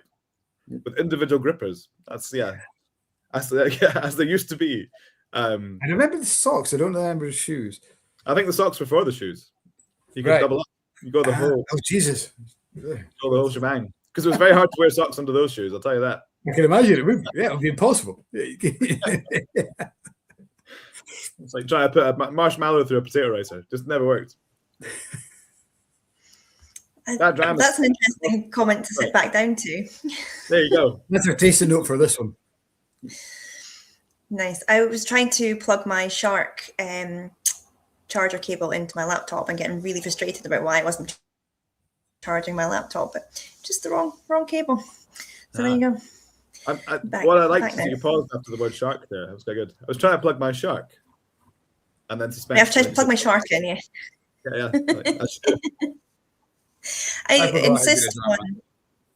So are you both still on Russell's? Because right? So this is where tasting notes can be dangerous because I read the taste notes before I tried that, and I'm sure he wrote something like raspberry milkshake and white chocolate. Because I hate white chocolate. Ah, you hate white chocolate? It's not real. It's disgusting. Oh my gosh, no! It's just fat and sugar. Ugh, it smells. There's no white chocolate mentioned on this label. I'm not gonna lie, but there is raspberry milkshake. I'll give you that. Is that what it was? Yeah. It was something on there. Milk chocolate covered hazelnuts. Milk chocolate. I think it was the raspberry milkshake. I was like, I don't know if I'm going to like that. And then I tried it ages after when I'd kind of forgotten the taste notes. I was like, this is actually really good. But, no, that's a good point though. I think tasting notes. So I've always tried not to go too thorough on tasting notes. So if you look at any tasting notes from Glencadam or Tomintoul, it's usually quite straightforward for the first 2 or 3 descriptors, and then it might be more specific towards the tail end. So don't get me wrong, like all tasting notes, sometimes there's whiskies that really jump out with a particular flavor. But I usually try to say like sweet and rounded, or kind of nutty and spicy, or whatever it is, so that everyone's got a bit of a takeaway. Because there's nothing worse than kind of looking at it and says, yes, grilled capsicum with hints of kind of claret and notes of spiced gooseberry. That's kind of that was my best attempt at going there. I should have done the accent, but you know what I mean. And I think that which is great. And if you want to really delve into whiskey, that's fine. But you don't want to see a note on there that scares you off. And it's the same with look out for Glencadam's brand new release, which has actually got those tasting notes on it. That's it. Gooseberry cask finish. The gooseberry cask, green peppers and gooseberries. That's what we're going for. What's the weirdest tasting note you've seen in a bottle? I like gooseberries, but what's the weirdest one? I think the weirdest one we had was rosemary roasted lamb shank, and it was for a 1984 first fill Oloroso. I love our roast lamb shank, so I was okay with it, but it was more. I also like the word shank. I'm enjoying saying that, but it was just quite unusual tasting note. But anyway. I think the problem with that, I guess, is it's not really very good for vegans, because I've had that before. Because sometimes whiskeys can be quite meaty, but I always try not to say like bacon or beef, because some people don't eat that. But would it not be a good note for vegans who maybe like the taste, but it's a moral stance, and I think I do miss a good rosemary shank lamb. True. And I think that's as close as I'm going to get, so I'm going to buy that ridiculously expensive 1984. Sorry, perfectly priced 1984. Maybe that's maybe that's you should be doing all the alternatives of the things that people can't have. That's it. Double cream. Double cream, beef dripping roast potatoes, a prawn cocktail, and a sticky toffee pudding, and I think sticky toffee pudding is used on tasting notes quite a lot. Actually, I'm sure I've probably seen that one. And to be fair, I'm sitting there. I'm worried about offending vegans, but I mean, I don't take diabetics into account, which maybe is bad because lactose intolerant people as well. Maybe I need to be more considerate. But I mean, if you appeal to every single demographic, then your tasting note will be whiskey. Yeah, true. Cereal. I forgot how good this is. But no, I think to be fair, so Duncan and Lauren, so Lauren was the previous master blender for Angus Nadine, who's now retired, still doing well. He's all good. We did have so him and Duncan, who used to write the tasting notes. The old Glencadam 18 used to say the string around roast beef, which was quite specific. So which is, and to be fair, I can kind of like it's slightly different. I can kind of get the point, but it wouldn't be a note that I would have chosen. I don't know exactly what you're talking. But the bit of string, and it was. I say I don't necessarily disagree with it, but it's quite specific. So, are we thinking he was like soaking the string after he cut it off the beef? Oh, who doesn't do that? I mean, to be fair, that's, if you're going to go as far as the string, I mean, I would imagine that's probably. But then, there was no specification of what you do with the string. Yeah. But, and I'm assuming it's post-roast rather than pre-roast, because that's a whole different. Well, that's true. Anyway. Oh, I like this though. Ian said, I asked AI what the weirdest tasting note is.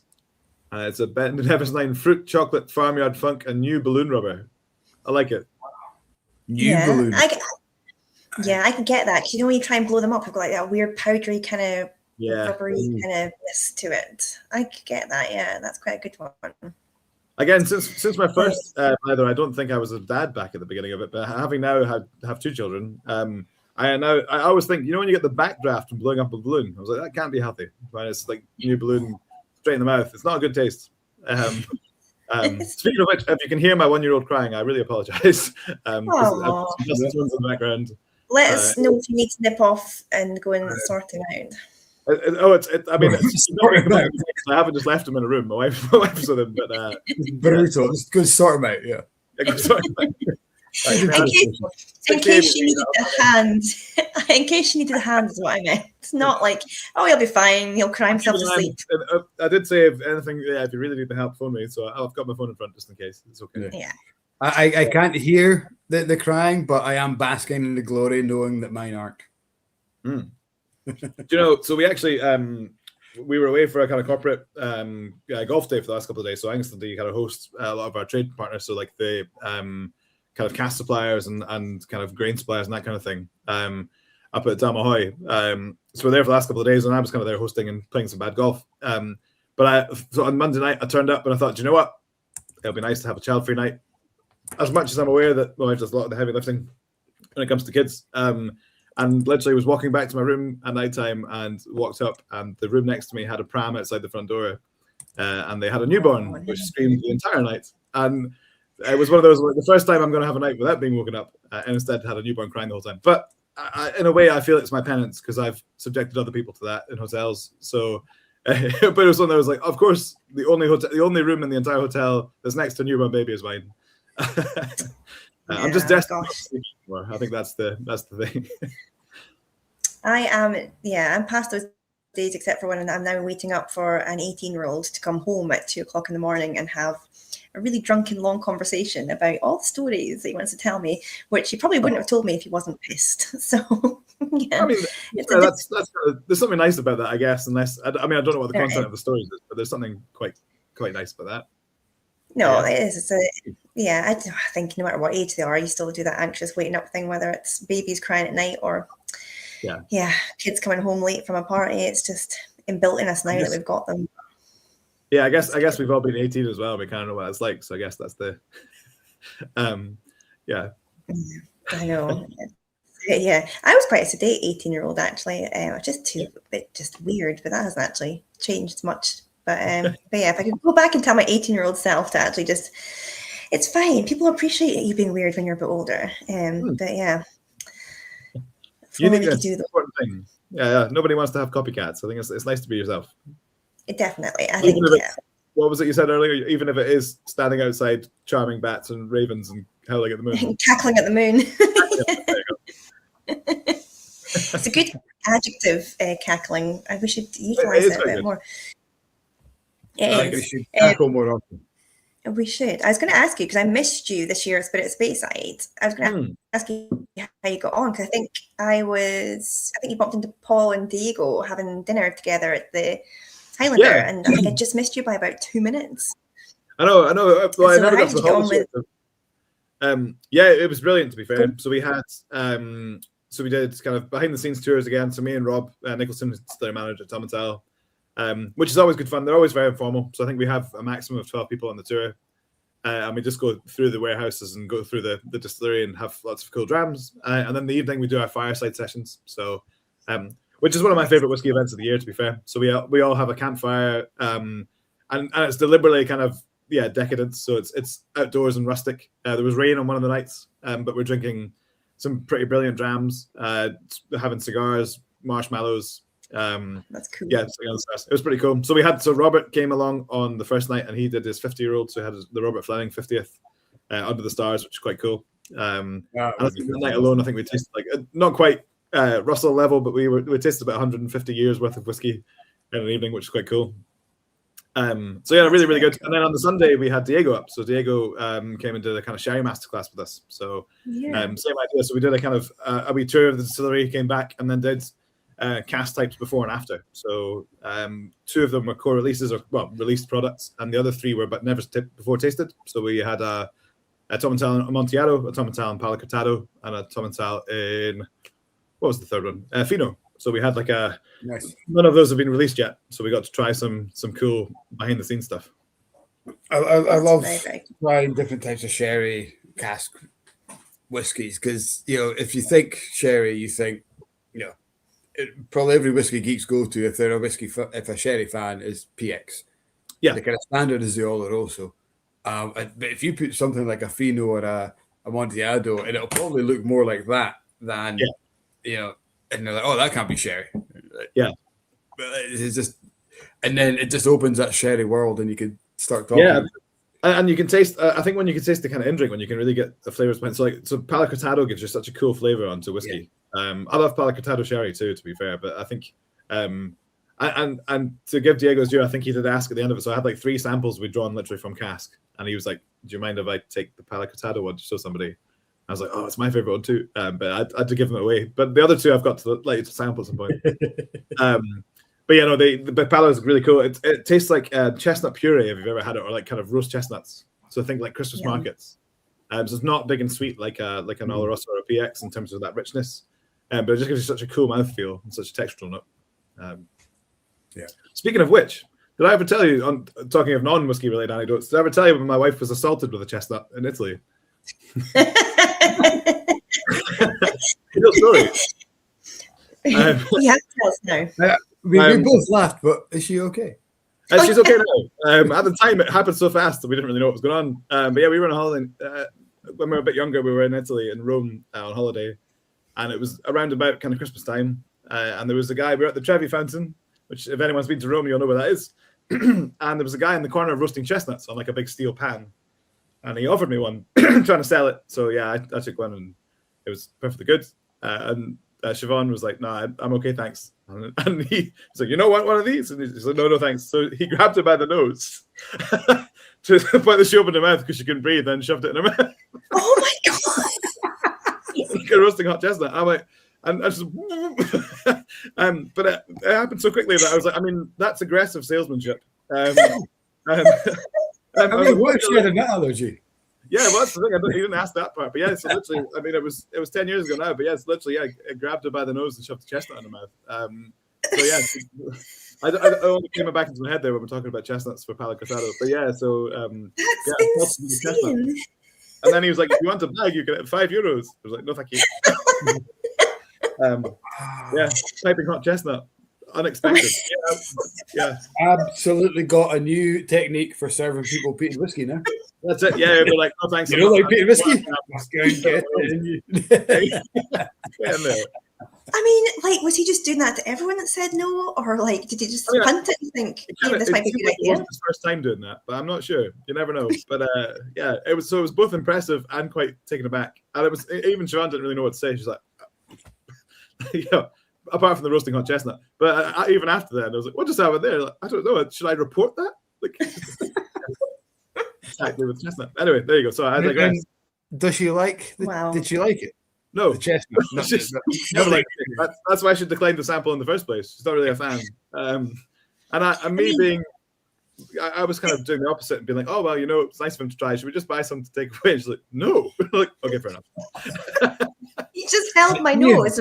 Encourage him.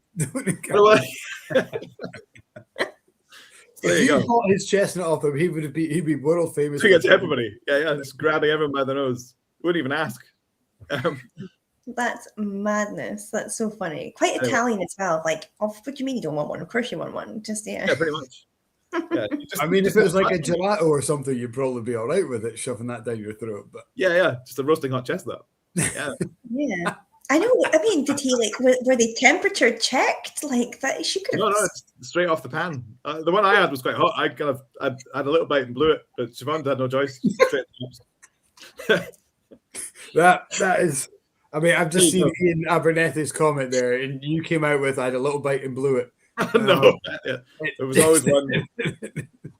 I'm not a fan of having to carry nuts in my mouth. Lowering the tone in the comment section. Well, yeah, oh my gosh, your poor wife. Lowering of the tone to cat, guys. Come on, please.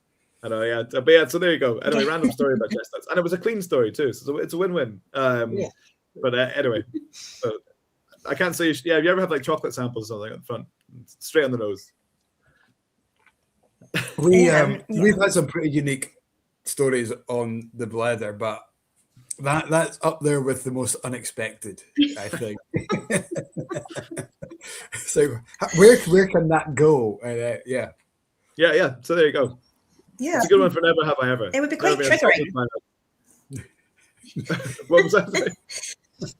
It would be quite triggering. Like, you know, every time you smell roasted chestnuts, you'd be thinking like a wee Italian man just holding your. You can't go to Christmas markets anymore. Yeah, it's ruined for everybody. Just, fear comes to jump out from behind a chestnut stand and do it again. So you smell chestnuts, you think, oh, that brings me back to the Trevi even one of those anecdotes. Yeah, like you couldn't just be like, oh, do you remember that time when that man just grabbed my face? Like, it's not even like a fun sharing story. I'm sure there was a question of like, why didn't you do anything to stop him? I'm sure that came up afterwards. I was like, I've never seen it. I've never been in that scenario before. I don't know what you do in that scenario. What did you do when someone grabbed you partly by the nose? I mean, I don't know what I would do if somebody did that to Tony. Yeah, you'd be like, I don't know. How much can you retaliate in Italy? It was also quick as well. That's the thing. Yeah. Anyway, sorry. Someone said bring it back on topics. I'm not a fan of nutty notes in whiskey. Interested to know where the process creates nuttiness. Oh, that's a good question, actually. There you go. Oh my God, we're going to see this stuff. Oh. Yeah. I'm from Glasgow. I know what to do. Yeah. It includes a nut as well, doesn't it? Yeah, that's it. Yeah. You would probably nut them. So Iain, to answer your question, nutty notes either come from new mix, so you can create it through your distillation and fermentation. I guess cereal or malt being nutty by design kind of carries a nuttiness. So things like walnuts and hazelnuts are quite common in whiskey flavors. Tomintoul new make is quite nutty from the beginning, and that's cat's gone. I had to plug in a shark. Yeah, yeah, probably. But yeah, so it can either come from the spirit development itself, so your fermentation, but mainly from the cereal, then your fermentation and distillation style can give you nuttiness. But a lot of it is from oak, so a lot of it's cast type. So Oloroso will give you lots of notes of kind of roast nuts. Palo Cortado gives you the kind of like a nutty oiliness, like a kind of mouthfeel. Amontillado also gives you a lot of kind of nutty characters. Or like exotic oaks. So Mongolian oak we find gives you lots of like Brazil nut character. The other one is what's the South American, the Colombian oak? They give you like lots of really kind of notes as well. Humboldty. Yeah, that's one. So it either comes from oils and resins within the wood that then impart into the whiskey, or flavors that can then oxidize and soften up, or from spirit character. There you go. See, I'm not just bad anecdotes, and hopefully that was understandable enough without being too nerdy. I'm trying to remember what the chemical compounds are for it, but we'll stick to that for the meantime. Mordecai is also comment. He's put his worth in toasting and charring processes produce nutty notes. So that kind of caramelization of the wood behind it. Sorry, I forgot to mention. Good point. There you go. Yeah, oak will give you walnuts, Brazil nuts. It did. That seems like there's when God gives you nuts, make whiskey. But yeah, so it's if you're allergic to nuts, you can still drink whiskey. Don't worry.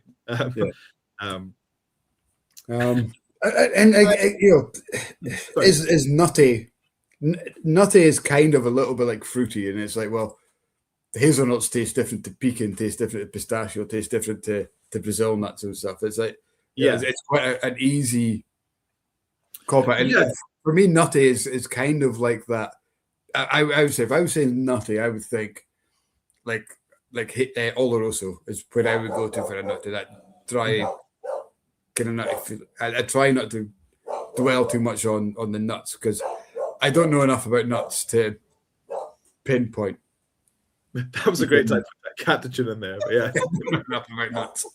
Yeah, I need to learn my nuts. I think so that kind of walnut kind of Christmas bag of like roast nuts character is very typical of Oloroso, with the exception of almonds, but like your hazelnuts, your walnuts, even Brazil nuts to a degree are very classic. That bag of nuts you could buy at the Christmas time. Christmas period is kind of the flavors you expect.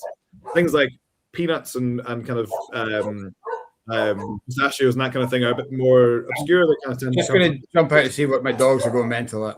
Yeah, that's okay. Don't worry. Anyway, there you go. We're talking about nuts, right? We're still talking about nuts. We're still talking about nuts. Sorry, you didn't miss too much. Oh, fantastic. I thought you were plugging in the shark. Well, stupid internet is so bad. I do seem to remember that Diego seems to be a man that knows about nuts, and I'm sure we had this conversation in Huntly when you came up to do a tasting at the bank. Yeah, I mean, so Diego was nut man. I don't know if he'll thank me for telling the story, but no, he actually, the first time we met, he was making whiskey nuts, which is actually really cool. I'm trying to remember, was it Meloria? Was the brand, but yeah, he was making custom like roast almonds to go with different styles of whiskey, and they were brilliant. Like generally, we used them for quite a few tastings. So they had like really interesting recipes, and the flavors paired up with whiskey. Melitas. Thank you, Diego. See, I'm sorry if we get the name wrong. I think I just named an album by Ghost, but Melitas. That's right. And yeah, there's that kind of they're just on standby. See, I am giving a plug. Good thing. See, Diego, I'm always good to you. I try my best, but yeah, then they're honestly brilliant. We used to do some with specific ones for tastings. He did a really good combination for Glencadam 10 actually as a pairing. Cool. Yeah, and they do work well, and no one else has done it since. So Diego should make sure, keep that up. Keep your nuts up, so to speak. Because I started telling the story earlier. We had a Spanish person in. It's gonna make me giggle if I think about what I just said. It's too much. I had a Spanish person in the visitor centre the other day, and they didn't really know what peat was, because my colleague had said, they were trying whiskey for the first time. So now you've tried this, you should try something peated. So we're trying to explain what peat was, and we were down like a sort of wormhole of like, it's vegetation, blah blah blah. So he's like, oh yeah. So I told him the word that I thought it was in Spanish, because we get a lot of French, Italian, Spanish people in, and the word's similar in all the languages. And he's like, no, that's not a Spanish word. I'm like, oh, okay, cool. Because, fine. Usually Spanish people know what I'm talking about. Okay. I thought maybe I just butchered it. So I kind of messaged Diego quietly. I'm like, how do you say like peat in Spanish? And I was close, but I just said it in a really Scottish way. So like, yeah, I get it why he wouldn't get my pronunciation, but I was like, I went down to him, I was like, yeah, so I was right actually. It is that word. What is the word?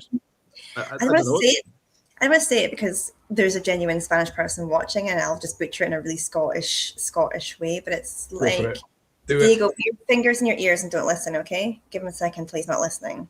There you go. He's done it. Turba. Oh, I just said it. But yeah, I know.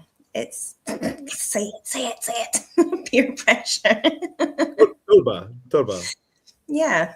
Yeah. So like French, Italians, and Spanish all kind of say that, and then the Germans say torf. Yeah, it's cool. So I was right.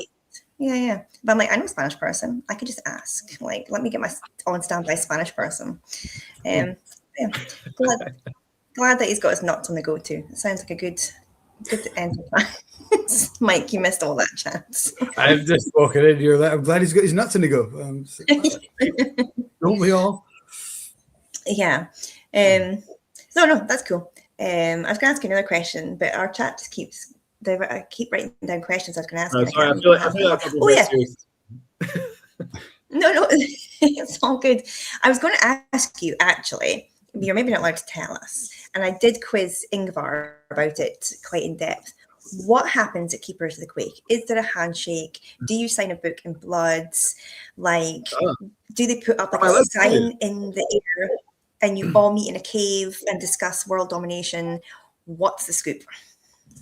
I think I'm allowed to tell you. I don't actually know. No, it's pretty amazing, to be fair. So it's one of these things that we're not an affiliate company. So a lot of the big brands are kind of part of either sponsors or kind of part of the Keepers organization. Whereas Angus and Dee aren't in that group. I think I was only the second person at Angus and Dee to be nominated outside of people who've joined the business that have been keepered before in other places. Cool. Yeah, so it's like an award or an honor for like people who've had outstanding contribution to whiskey. I suppose I had a bit of imposter syndrome. It was kind of like being promoted to Master Blender again. I remember when I was first given that title back in 2021, and I was like, there's so many people that have that job title that I kind of admire and look up to, and it's kind of weird to have the same title.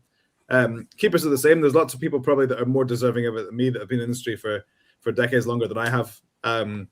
But it was pretty cool to be invited into that group. So it's like a big gathering and celebration of whiskey. So you get invited in. You have to kind of you swear an oath on the giant quaich, which is quite cool. And the people How big is the giant quaich? Oh, it's pretty big. I'm not gonna lie. I thought everyone got to drink from the giant quaich, but no, you have to drink from your little one. I thought it was like, we're talking, I don't know, maybe a couple of feet across. Big enough to have a dance in. Pardon? Big enough to have a dance in it. Big enough to have a bath. Yeah. You've had Ewan Gunn on here before. He was like the guy who brought it in. He was like the bearer of the Quaich. So there's a good picture of him, and he's holding a good kind of arm with the part. Yeah.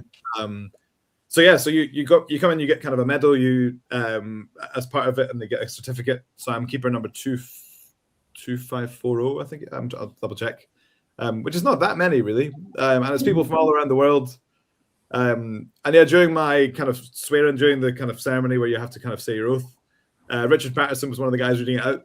So he wasn't reading mine out, but when they mentioned I was a master blender, he looked over and gave me a wink, which is quite cool. So it's quite nice to be like on that side. So when they kind of talk about you and what you've done in the industry and what you've achieved, and then it's part of, so he kind of looked up and recognized that I was doing the same thing, which is quite nice. And then you have a big banquet and sing songs and drink lots of whiskey and have a big dinner, and it's just rub shoulders with everybody. All the great and the good of the whiskey world were there and abouts, and pretty amazing. A huge amount of whiskey on the go. And did you get to stay at the castle then that night, or no? You don't know. You're only in it for the whole banquet. So Blair Castle's pretty impressive anyway. So you're just you're at a banquet hall with lots of whiskey people, and then so you get keepers, and then you get master keepers. So if you've been a keeper, I think it is for 10 years, you can be nominated as a master keeper. Mm-hmm. And that's the kind of the highest honor in the group. So there's a few people getting sworn in for that. So the Urquharts were getting master keeper when we were there. So anyone that's made a master like nominated a bottle for the tables. So there was like a Blue Label, I think was the first dram we were having, and then there was like an old Chivas, and there was an old Ben Romick, and some cool stuff just getting passed around. So every course was paired up with a pretty crazy dram from different places. So it was pretty surreal. One of those moments, I was actually flying to France the next day to look at casks. So it was all so rapid, and just on the flight, it was like, did that all happen? It was really bizarre. So I got a nice kind of medal that I get to kind of have around the place, and it did happen. I saw it on Facebook, so it's official. It has to be real. Yeah, it's a real thing. It happened. It was an honor to be nominated, and I think that's and it was nice to kind of see lots of people there as well. One of the nice, a lot of the comments from people said, "I thought you already were one," which is kind of nice to hear. So there you go. So once you're a keeper, it's not like an annual membership. You have to qualify every year. You're in, and that's you. Yeah, it's a kind of lifetime thing. Unless they kick me out for telling everyone the details. So once you're in, and you can get there's a keeper's tartan as well, so that you get like title to wear the keeper's. Ewan Gunn has just commented on the chat saying, "Sorry, Ian, you're out." Yeah, that's it. Yeah, you're a keeper for 28 days. I don't have an EBV to match that. I can't. But it's real, and I think, as you guys know, I'm a massive whiskey geek. I've loved whiskey for I don't even know how long now. So I'd say I've always said since 18 for legal reasons, but realistically, a couple of years before that, I've been fascinated by it. So several decades of my life, and being able to kind of go and celebrate a whole night of whiskey with all the people that kind of because again, it's a lot of retired people and a lot of people who are started in the industry when it kind of became the boom. So it's kind of cool just to meet all these guys and kind of be part of it and rub shoulders and stuff. So pretty surreal. No, it's amazing.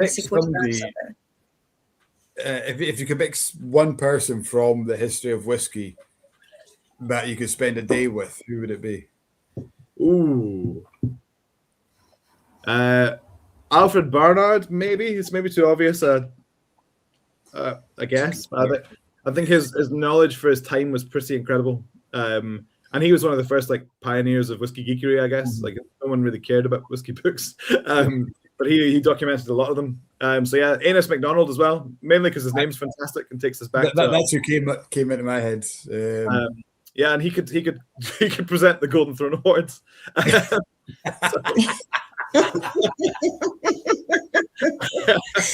Good tie-in. Well done. But no, to be fair, that wasn't his real name, which is quite funny. So I think he was a child of strict Catholic parents, and he wasn't allowed to. He didn't want to give away his real name, so he instead of going for Bob, he went for Anus. Yes. Of all the other names available, but anyway, different meaning back then, that's true. I know it's not quite as crude as I'm making it out to be. He talks quite crudely. He slags a lot of people off, doesn't he, in the book? It's a good book, but it's a bit brash, and it's not very. Maybe the anus was named after him. Yeah, maybe a pain in the no, but he yeah, no, because I think it's a bit sexist in it too. Well, it's of its time, but not that I'm justifying it. It's a bit coarse. However, some of the info is very good. Just not that bit. But so I think Alfred Barnard would be pretty cool, or like the original kind of Smiths of Glenlivet would be pretty smart to. Yeah, so going. I think the stories of I think someone who was around. Yeah, to Ian's point, I think someone who would be around in the days of illicit distilling becoming non-illicit would be very cool. Because again, the idea of having to fend yourself off with being gifted guns so that people don't kind of come and rob you is always that's kind of cool. So maybe that era too. Kat, have you done the tour at Glencadam with a wee man? Not yet, because usually I know. I'm sorry, I know, because usually we meet up this is a boring fact, but I work every second weekend, so I've got every second Thursday off. So we usually try and meet up on a Thursday at a halfway point. But usually by the time we've got to the halfway point, we've kind of had a lunch or whatever. I've got the Blether at like 7:30, so I'm usually like turning around. That's it. And going away pretty. So it's like, cool, nice. That was nice soup. All right, love you. Bye. So no, we need to has the internet, right? You could stay over. Yeah, true. You could do a Blether from the cafe. Live from the cafe. Just get Michael to set me up in a wee table, and I could do. I know. I do. I really want to do the tour though, so we just need to make a bit more time. And do that. To be fair, they've got kind of it's not a massive thing, but the kind of VR experience thing is really good. I would not VR, but the kind of the whole visual part of it is very, very good. But I won't spoil it for you. But if you've not been on it, I can't. The references have no reference. No, I'd definitely love to see it. I love doing a distillery tour. It's like one of my favorite kind of busman holiday things. So it's on the list. I really want to do it. I'm going to tell you an interesting fact about Quaichs before we move on. Do you know where the word comes from? Is it not Greek? So the Scots word, no. So like the Scots word actually comes from the Gaelic. It's like a Scots version of the Gaelic for hare's nest. It's like the hare, like the animal. Like not like it on your head. Maybe the animal, then if you point your hair, it's like the one with that. Sorry.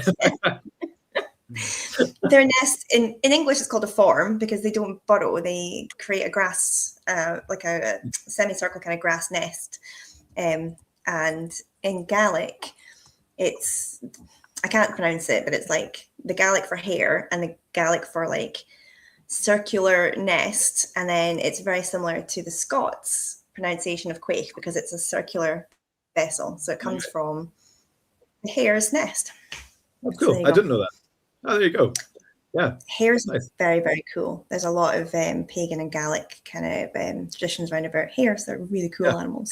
Hares are really cool. I've come to appreciate hares more in my kind of in my 30s because there's quite a lot of them around Tomintoul, and they're really muscly kind of machines. They're very, very different to rabbits, and they look like they're knowledgeable. They've got a cool glint in their eye. Well, apparently witches turn into them, and hares can be seen sitting in fields looking up at the moon, so they always believed that they were trying to ask gods for knowledge, so they've always been associated with knowledge. And then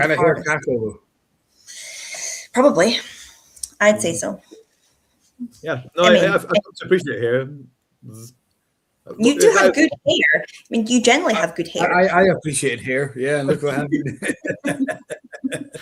I mean, you've got ample. You could easily let me have some. We do a hair donation between us. That's it. Yeah. I don't like hairs. They just remind me of days of bygone days where I used to have it.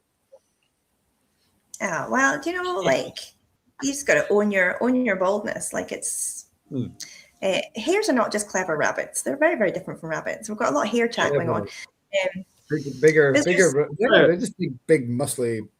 Yeah, they're kind of musty rabbit capybara things. No, they're cool. They're I quite appreciate them.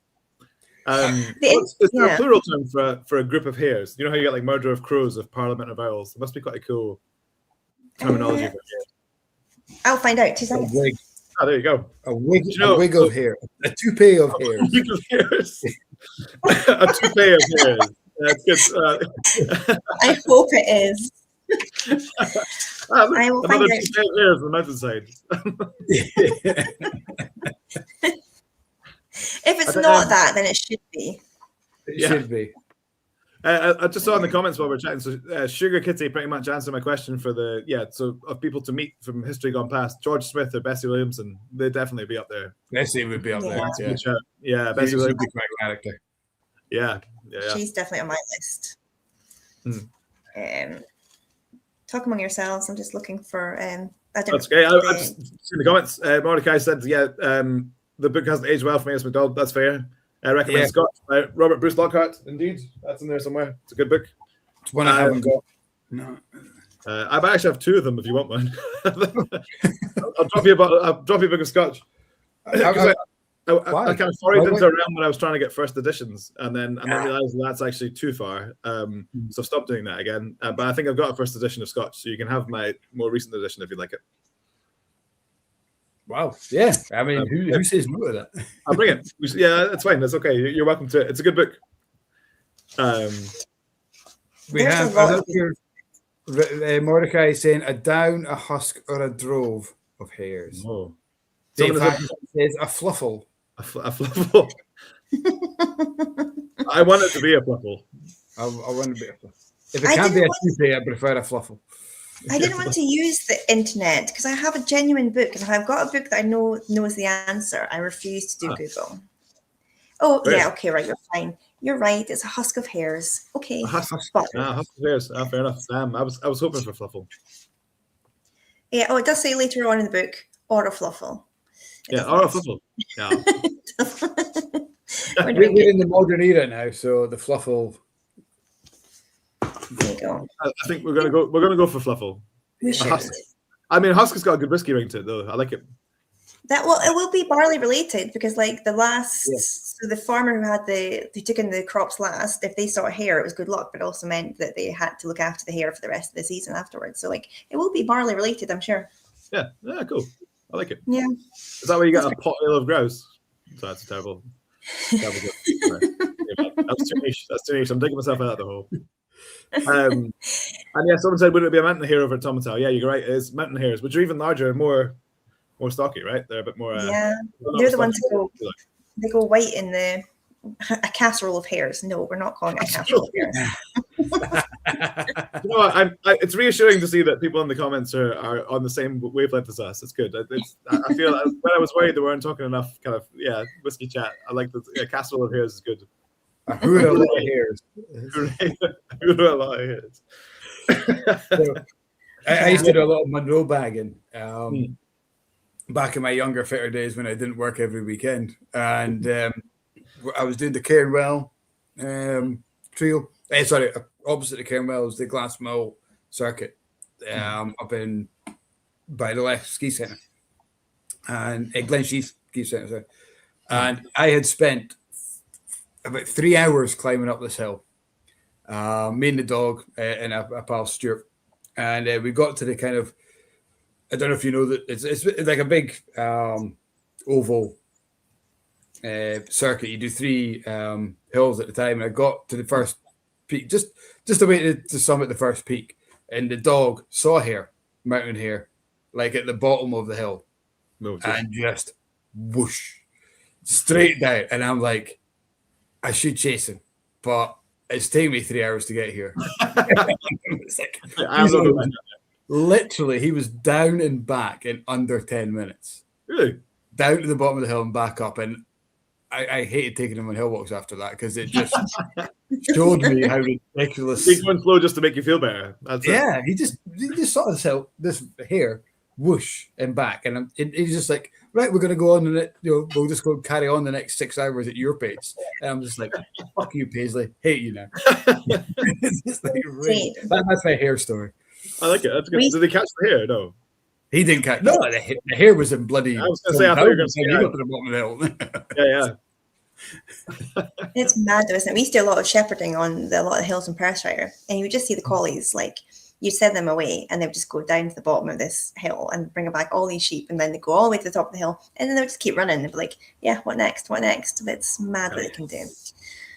I love hill walking. I used to do it a lot with my kids, but my middle son hates it. And we'd gone on holiday up to Caithness, and we'd done Ben Hope. And it was summertime, but we got to the top and it was still snowing, and we saw white ptarmigans and a couple of white snow hares. So we got all the way to the top, and there's almost like a false summit because it was really foggy. So kind of got through the fog thinking we're near the top, and like there was a bit more. And we're like, okay, kids, keep going. It is snow. It's fine. We like snow. It doesn't matter about the wind. It's all good. We're having fun. So we got to the top, and I think, how old would he have been? Like, my middle son's quite, like, he says it as it is. Like, there's no ambiguity with him. So he's like, we got to the very, very summit thinking, yay, we got there. And he's like, you telling me we got all the way to the top of this stupid hill in the snow, and now we have to turn around and go back down? And I'm like, yeah, that's pretty much hill walking. There's nothing, unless you're actually bagging it for, a tick sheet or for that kind of ultimate goal of doing it. When you get to the top of the hill, there's nothing more demoralizing than having no view. So if it's like you can't see anything, you're like, what was the point? It's nice to stand on top of them and see the rolling surroundings, but it's just fog and thick mist. Yeah, it's not. I mean, there is a sense of achievement. I always like to, and you're maybe not meant to, so don't report me, but I like to pick up a rock at the top of the hill, and then when I take it home, I always just kind of write on the elevation the day I did it, and usually I've got like a wee hip flask with a dram, because like if you have a sip at the top, you're fine by the time you get to the bottom, so it's all good. Yeah. Oh yeah, I think a dram at the top of the mountain is pretty. It's got to be done. You've got to have something to treat yourself to. It's very, I mean, it's like a rite of passage. So I do like that, because you get to choose your rock down, but you need a good I like that. So how many rocks have you got in your collection? So I don't have many more because my ex-husband's a dick. So I'm having to start a new collection. Took your rocks? I mean, You took your rocks? No way. I don't, He had quite a large fire of possessions, so I don't think they survived the fire. I thought rocks took the breakup well. Rocks burn. Yeah, I mean, it's the only thing that would actually make it. Sorry, that's not funny, but apologies. Oh. Yeah, I mean, there was a lot of stuff in the fire, so I don't think I would have found the rocks in the deck trays of stuff that was left over. So I'm going to start again. The ink would have burnt off, and you wouldn't know which rock was which hill. But I had quite a few. I had quite a few because we travelled a lot around Scotland, so I did have quite a lot of them. But it's fine. I will start my collection. That's it. Yeah, you need to do them again. Replace the rocks, albeit responsibly. And maybe you should take a rock up for every rock that you take away, and then replace there you're replacing the rocks. Replace the rock, just a different rock. So I'll carry a rock up the hill, swap it for a rock. Find a nice one, swap it over. Yeah. That's it. Yeah. But I really like having just a little collection of like where I've been, because like every mountain will have like a different type of rock, I'm assuming, based on like, I don't know what it's made from. Different shapes, shades. Yeah. So, to a point. I used to know a guy that had different jars of sand from all the beaches he'd been around the world. Not like all the coast of Scotland, but like sand from kind of various parts of the globe. Because you're not actually allowed to take stuff off the beaches, are you? It's an actual rule. Which is why I'm thinking you're probably not allowed to take rocks off the top of mountains. I don't take the ones off the cairn. Do you know how sometimes people like to add to a cairn at the top of a Munro? So I never take those ones. But if I find one kind of like on the path, I'm like, I quite like that one. So I kind of, and not too heavy. I don't want to be carrying down a massive boulder all the way down. I mean, if you trip and cause an avalanche, that would be pretty irresponsible. Yeah. Do you know, I'll never forget. So when you're talking about carrying heavy things, so we used to do a lot of Munros. My uncle's done them all, and my dad did a lot of them. I think I've done about 40-ish, but again, I've just not really had time since. But I do enjoy it. But anyway, so one day we were up at Cairngorm, so just an easier one. We were staying in Aviemore on holiday, and my dad fishes, and they were taking apart one of the old like huts halfway up the mountain, or more than halfway. It was like a good wedge up the top of Cairngorm. And as such, they had like all this lead guttering that had just been like left. So all the flashings had just been folded up and left in the corner, which was never. It had moss on it and stuff. They weren't using it. And he's like, oh, look at all that lead. I can turn those into fish plates. So that transpired into him putting it onto our bags. And lead is notorious for not being particularly light. Hence why they use it for a weight. I had about 60 pounds of lead in the back of my bag. Which made the hike so Scottish. And the worst part was that he thought you know what? Just in case we can't find it again on the way back, we'll just take it up with us. So took it up the hill and then up the mountain and then back down the mountain. You could have just bought more lead anyway. But yeah, so that was so he thought free lead. So we carted it halfway up Cairngorm and then all the way down. Brilliant. Like people pay a lot of money to like get, those weighted packs and stuff to like run up and down. It's the poisonous version. Yeah. Like a croc, a bit on your back. Just a big punch of lead. Anyway, so that's one of those. But yeah, it's a very Scottish thing. I don't know if that translates across the world, but free lead. I know. Like, no one else is taking that because it's halfway up a mountain, but we totally should. We're gonna drag that all the way back down. Yeah, exactly. The comments there's nothing nicer than Dale's got a great idea. He's saying, let's all pitch in and bring rocks from all over the world for Cat. Oh. I'll tell you what, Dale, what I'll do is I'll post at the end of the chat, I'll just put Cat's address on in the chat. You just send it, just post it. Just lob it through the windows. Drive by. Do you know one of my favorite jokes is, and I'm not very good at jokes, I don't remember how they go, but it was like somebody booked a hotel and it was like a seaside view, and it said like, just a stone's throw from the beach. So they contacted the hotel owner and said, how do I know which one it is? And it said, it's one with all the holes in the windows. That's good. So but please don't come and throw rocks at my windows. No, it's okay. Yeah, leave them in the driveway. Send me your rocks. It's a strange thing, but it's the cat rock campaign. That'd be good. I mean, I literally showed you my bag of crystal that I got. That sounded bad. My bag of crystals that I got from a cave in China. That's very cool, though. So I was able to peek out a giraffe. I don't think I'm able to peek out a bag of rocks, I'm afraid. You don't have a bag of rocks to the handbag? No. I'm sorry. Sorry, Kat, what were you saying? What did they mine the crystal for? Was it just decorative, or did they use it for like... No, I think they use it for roads. I think they grind it up. Yeah, so I think it's like calcite, I think, is quite good for using as, not ballast, but whatever the other what's the other word for it? Aggregate? Aggregate, Yeah, so I think they grind it up as part of it. So but it was, I'd say it was only when I was trying to take pictures, it was all glinting and shining, and I got a bit closer, I was like, there's like crystals sticking out the walls. And they're all very geometric as well. They kind of shard off into little squares and rectangles. It's quite cool. That is so I can give you one of them if you want to add to your collection. Yes, please. Yeah, sure. I'll keep one for you. Thank you. Don't throw it at my window, but yes. In the tires. So I love a pun, and Mordecai just put up, in my opinion, too many people take rock jokes for granted. Oh, that is good. Yeah, that's fair. Yeah. I am totally going to use that on Tony later on, and she's going to hate me for it. I think he just shouted, "Yep." That's a schist joke. Yeah, I was going to say that. So everyone's on top form tonight with our puns. I think we've got everybody in their good form tonight. All the non-football watchers are bringing their bringing our best puns, bringing their A game to the chat tonight. 100%. Yeah, it's good. Chucking them out there. Your that single cask was brilliant. I forgot how easy drinking that is at 60 ABV. I forgot how good it was until I'm sorry if you just opened your last bottle on screen, but it's a cracking dram. I thought about it earlier, and I thought I'm struggling for Glencadam, and it's ridiculous how much I love Glencadam that I only had 2 bottles in the Blether and the Glencadam. I thought, I'm just going to open it because yes, it's bottle number 1. Yes, it's a little bit of history, but whiskey's, and I keep preaching. I need to practice more what I preach. It's not whiskey until it's open and drank. So the number 1 in the bottle makes no difference to what's inside. So. No, it's very cool though. And again, it was a cracking single cask. I mean, it's brilliant. I say when I found it, I thought I've not tasted it in ages, so I kept it aside for tonight. I knew you were doing the Blether. I thought it was quite fun. 100%. And it's nice to have it in a shared experience. Yeah, Glencadam setting.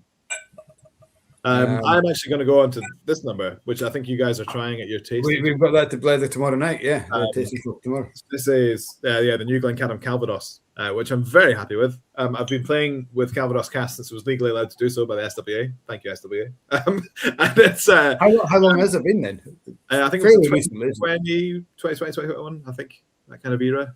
Is that a wee bit before tequila cast, or is it the same time? Same time, yeah. So when tequila became allowed, so did Calvados. So before then, it wasn't.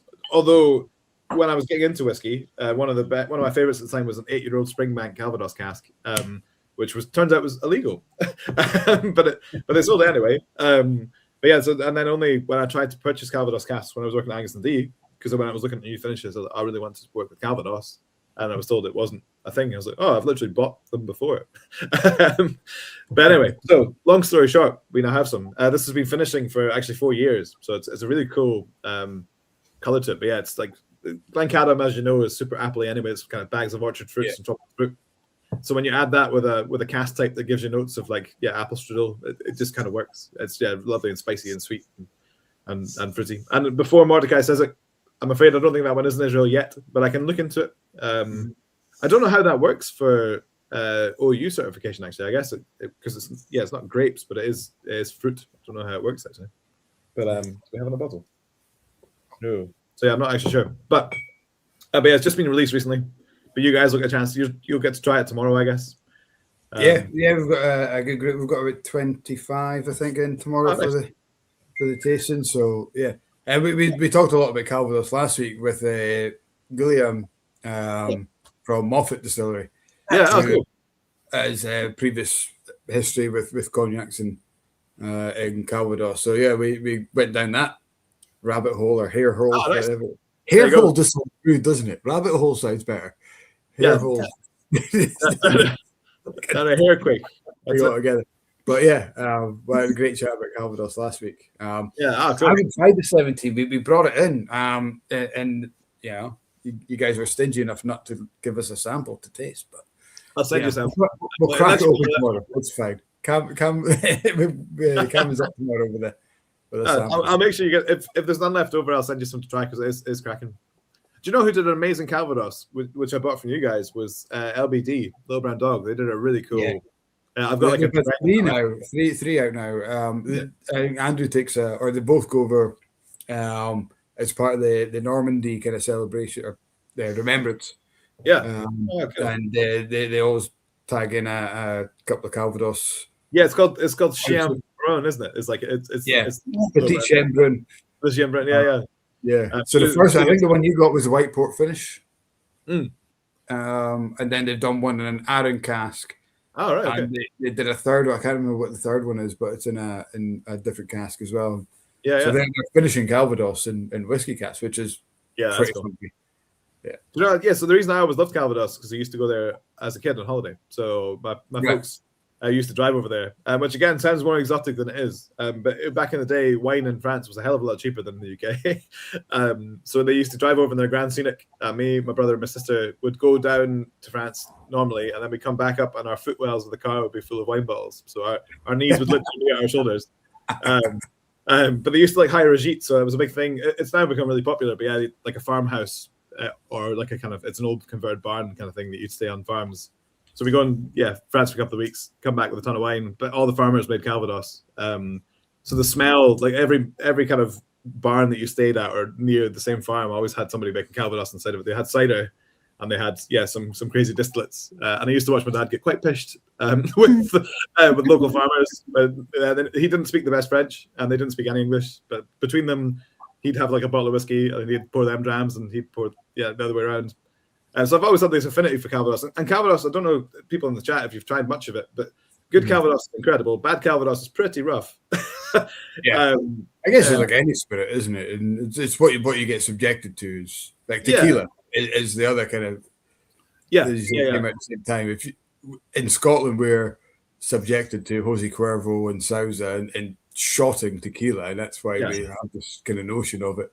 I remember as a guy from Inverurie with Mexican family brought over a whiskey called a tequila called UWA, UWA, and the idea was that this was a premium sipping with tequila. Yeah, tasted fantastic. Locally, we just it didn't catch on, unfortunately, because put it in a bar in Scotland, and folk are like, "I'll have some tequila. Do you want to try this £8 a nip tequila for sipping?" You're like, "Nah, I'm just going to make it with some wine," and it, it's such a good whiskey. Yeah, it's such a good dram. It's given time. I agree. Tequila's brilliant. And again, I was the same until I was working in the States. I didn't really get tequila at all. It was only for working in California, really, that getting to know guys who knew good tequila houses. The problem is over here, it's so expensive. I mean, it's expensive over there too, but it's really pricey for good tequila. I always kind of equate, I kind of know what the going rates are for kind of 10-year-old, 15-year-old, 20-year-old whiskeys. But like you can buy, a 20-year-old single malt for the price of like a 4-year-old tequila.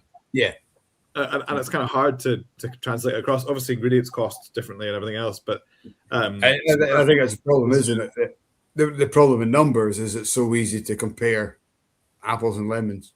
Well, yeah, exactly. And I think, so you get kind of priced out of it just by default. But good sipping tequila is really good. It's amazing the complexities you get from it. It's like a different sort of flavor. I guess it's like having really high quality rum versus, your everyday kind of, Captain Morgan's. I think, sugary and spice and Calvados, I think is just, it falls into that category. And, if you get introduced to good Calvados, like that LBD single cast and stuff at a good level, you'll realize that Calvados is a good drink. And I guess the flip side, Calvados is quite cheap, but comparatively, you can get really old, kind of good quality Calvados for quite a good price. But it's still quite a niche market. It's one of those. 100%. Yeah. Before we go into any more tangents, Callum has asked twice. The normal Callum Renton. I don't know if you've met Callum Renton yet. Basically, the unofficial brand ambassador of Glen Scotia and probably Rassay as well. Nice. He asks us that every week, our guests, what is your favourite distillery from each of the 5 whiskey regions? Ooh, that is a good question. You're not allowed to include your own. That is a good question. I've actually never thought of that. Lowlands. Let's do something easy to begin with. Lowlands now, probably Lockleigh. I think they're doing some really fun stuff. There's Daftmill Lowlands as well, actually. Daftmill's pretty brilliant. Yeah. Whoa, that's a tough call in. Somewhere between the two of them. I guess Daftmill have the age advantage. So maybe Daftmill would pitch it to the post. Or pip it to the post, sorry. Another 10 years, Lockleigh could be there. I think their stuff's really cool. I like what they do. I think their whiskey's really interesting. That's not to say the other ones aren't. But Lowlands is an easy one to choose from, I guess, because there's not so many to nab. Highlands. I mean, Glengarry is very good.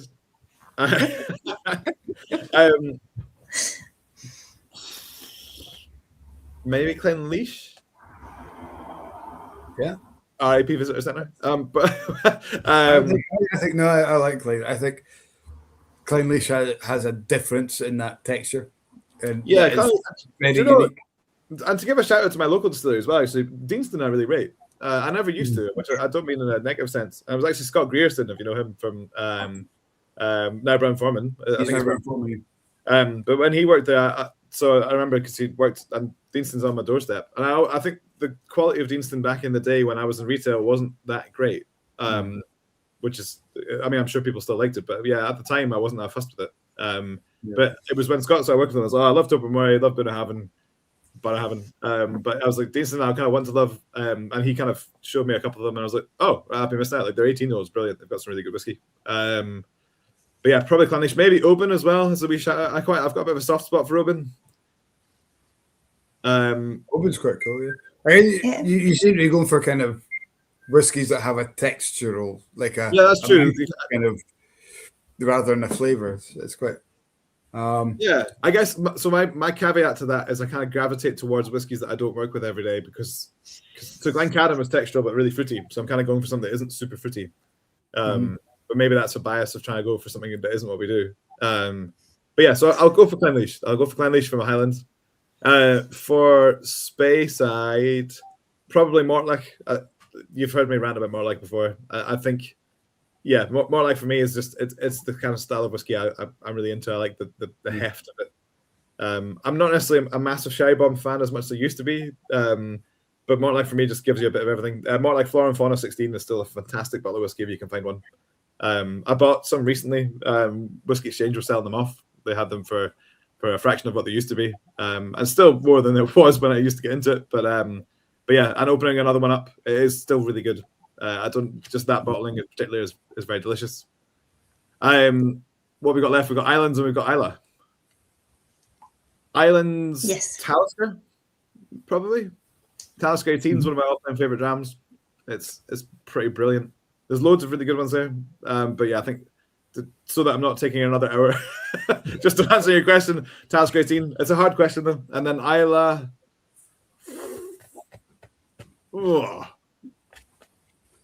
we haven't done Campbellton. Sorry, just Campbellton as well. Yeah, sorry. I was going to see how long it took him. Sorry, I know. I'm conflicted of what I can say. Campbellton, I like them both, and I know that you've got Glen Scotia in your title, and I really like Glen Scotia. I haven't got the time hard fan. Do you know what I would say? A caveat, and I'm not trying to offend too many people here because I know that I've got friends that work for all these other distilleries. They'll be like, "What the?" But yes, so I do like Glen Scotia. I've always liked Springbank. I kind of went off of Springbank because I can't buy it anymore. But when I do get a chance to pick one up at a normal price, Springbank is delicious. But Glen Scotia does some amazing stuff. And Islands isn't a region from. Fair enough. I know that's in a whole other wormhole. I think we could. If you want to give an opinion on that, then you definitely can. And yeah, in terms of Campbellton, when Callum asks that question, there is actually only one answer. So. Okay, sorry, Callum. Have to see Glen Scotia. That was the one question I teed up, and I'm not even giving up. Sorry, Glen Scotia. I would say Callum is 100% a Springbank fan as well. Yeah, fair. But I mean, it's Glen Scotia, and the reason I felt a little bit like yourself, Ian, is Springbank became so hard to get. But Ian McAllister was he is brilliant. He just gave, he made me fall in love with. Scotia has a lot of really good drams, and they're quite affordable, to be fair. Yeah. So to give them their own credit, I think that's the thing. So Springbank, the classics, the 10, the 15 are really, really good. But like I say, I'm not going to pay 150 quid or whatever the secondary market price is for them. Like I think they're great, but not if I can find one. But yeah, you can't be getting a kiss emoji from Callum over the islands. Islands have gone. Isla is the one that I was getting stuck on because I kind of float around Islas. I don't actually know. Maybe I think Isla is probably the one region where there is really no wrong answer. Yeah, well, that's the because everyone loves Islas. So I love Old Bunnahabhain. I love Old Kalila. Young Kalila is like falling in the sea with your mouth open. Kilhoman do some amazing stuff. Ardbeg's lovely, but it's pricey. Ardbeg always just tastes like Ardbeg. I was over for the open day and I tried a few of them, and their new phase release, which was the Dolce in Marsala. What was that? I can't remember. Marsala. It was really lovely, but Ardbeg just always tastes like Ardbeg. Like no matter what you put in, you're like, yeah, it's Ardbeg. That's not a bad thing because it tastes really good. Yeah, it's kind of big and punchy. I think that's old Ardbeg's pretty delicious. Old Lafroig and Old Kalila are pretty amazing. Like when they kind of change from being a peated dram into like sherbet lemons in a glass. I really, really like that. I can't afford to drink it, but I do like tasting it. So yeah, I don't know. I think so value for money, Kilhoman San Egg would be my choice. Under 50 quid for Isla every time. I think it's an amazing bottle of whiskey for the money. But yeah, I'm not really answering the question here, but I like all whiskey. If you tell me to pick my top 100, I might be able to choose them all. I'll give you my top 153 distilleries. Yeah, exactly. That's a real way to single out one. Yeah, not a fan of them, but everyone else is amazing. Kilhoman did a Calvados for Phage. It was fine, but they've got like a sip. Oh no, they've got like a age statement Calvados one in the visitor centre, which actually was nicer than their Phage non-age statement Calvados. Because Calvados I struggle with just because I haven't found one that I fully like yet. And then I didn't really like Andrew's white port Calvados. I was like, ooh, there's a lot in there. So I think I just need to try Calvados by itself maybe. And then, yes, Reb, thank you. The 13-year-old Calvados, I really like that. And I think it was better than the Phage release. But that's my opinion. No, that's fair. I think it's funny. So there's a big learning curve for me. And I guess one of the fortunate things of having both Tomintoul and Glencadam is finding what casks work for what. Because yes, there's always a market for cask finishing and people like different flavors. But actually, I think there's a big thing about being true to your actual distillery style. I think that's a problem. So either you can have a finish that completely obliterates your distillery DNA, and then it might make a big sweet whiskey, but actually if it doesn't taste of you, then you kind of, then why are people buying yours over anyone else's? The flip side is some spirits totally drown out the cask type. So like Islays, I've not had an Isla and a Sauterne that I've absolutely loved. I've not had a heavily peated Isla and a Sauterne that I've ever loved, because I find that all that happens is the peat gets over the top of it. I'm happy to be proven wrong. I would love to try one that does work. But yeah, and sometimes it's kind of making sure the cask type is noticeable, but actually works with the flavor profile. But the interactive maturation, they call that, isn't it? Yeah. I think that's the thing. Yeah, it's picking things that are going to work. And yeah, when I first started doing cask finishing, back in 2017, 2018, a lot of it was trial and error for me. Some stuff I inherited, I guess, with the blending role that was done before me, but a lot of it was trying new things, and part of that is discovering what works and what doesn't. So there's definitely cask types that I have a bias for. There's cask types that I would think would go well with some of our other stock that isn't distilled with us, so some of our blending stock from various distilleries. But yeah, it's finding what works. Yeah. That's a very long-winded answer to your question. It's a very good question, though. I've actually never thought of that before. Mordecai is asking, the Deanston 2007 Calvados was really bitter. Didn't work for him. Yeah, I'd never like to be disparaging about certain drams. The Calvados wasn't my favorite Deanston. Or the tequila. I didn't like the tequila one they did either. I don't think that worked. But I struggled with tequila. It and it's so quick I didn't get a chance to try it. Did you know that Andrew, who is we've had him on the Blether, he oversees I can't remember what the company's called now, but they have Deanston and Tobermory and MVH. Yeah. He's from Inverurie. He's an Inverurie lad, Andrew Waite. Oh, really? Cool. He's from our neck of the woods. Comes up every Christmas and comes in and says hello. Did us a great favour. He gave us some cask ends from Bunahab, from all three distilleries actually, for the shop reopening. Nice. Cool. Really nice guy. I don't know if you met him or know him, but I think I met him once. I don't know him well, but I'd not recognised the name. Again, I know Deanston well because it's literally on my doorstep, so it's just around the corner. They have a cracking cafe too.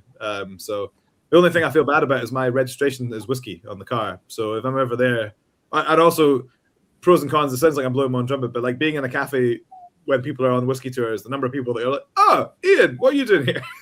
I feel like I'm kind of getting in the way rather than being helpful. Because I had a few folk, can I get a picture with you? I'm like, it's not really the distillery for me to be getting the photo taken at. Like, in front of the sign. So not only do you have a sandwich bag of cheese, but you also have a sandwich bag of Glencadam and Tomintoul. Yeah, miniatures, just hand them out. Just to have in front of the picture, like, if I'm going in front of the tasting, if I'm going to the bathroom, I just drop in the tasting room, like, that's nice, but do you want to try some of this? No. Not that guy. But yeah, I've had a few people, I've gone out and my car's getting photos taken of it because it's got the Whisky reg. But that's really cool. You're like getting papped in your days out, like Whisky kind of A-lister. That's kind of cool. It's within a very niche audience, but I take it very endearingly. I would do the same if I saw someone I recognized from the industry. Like, we'll just get into it. But it doesn't happen that often. Don't worry, I'm not getting stopped in the streets signing autographs and stuff. It's mainly at distilleries. Not yet. Yet.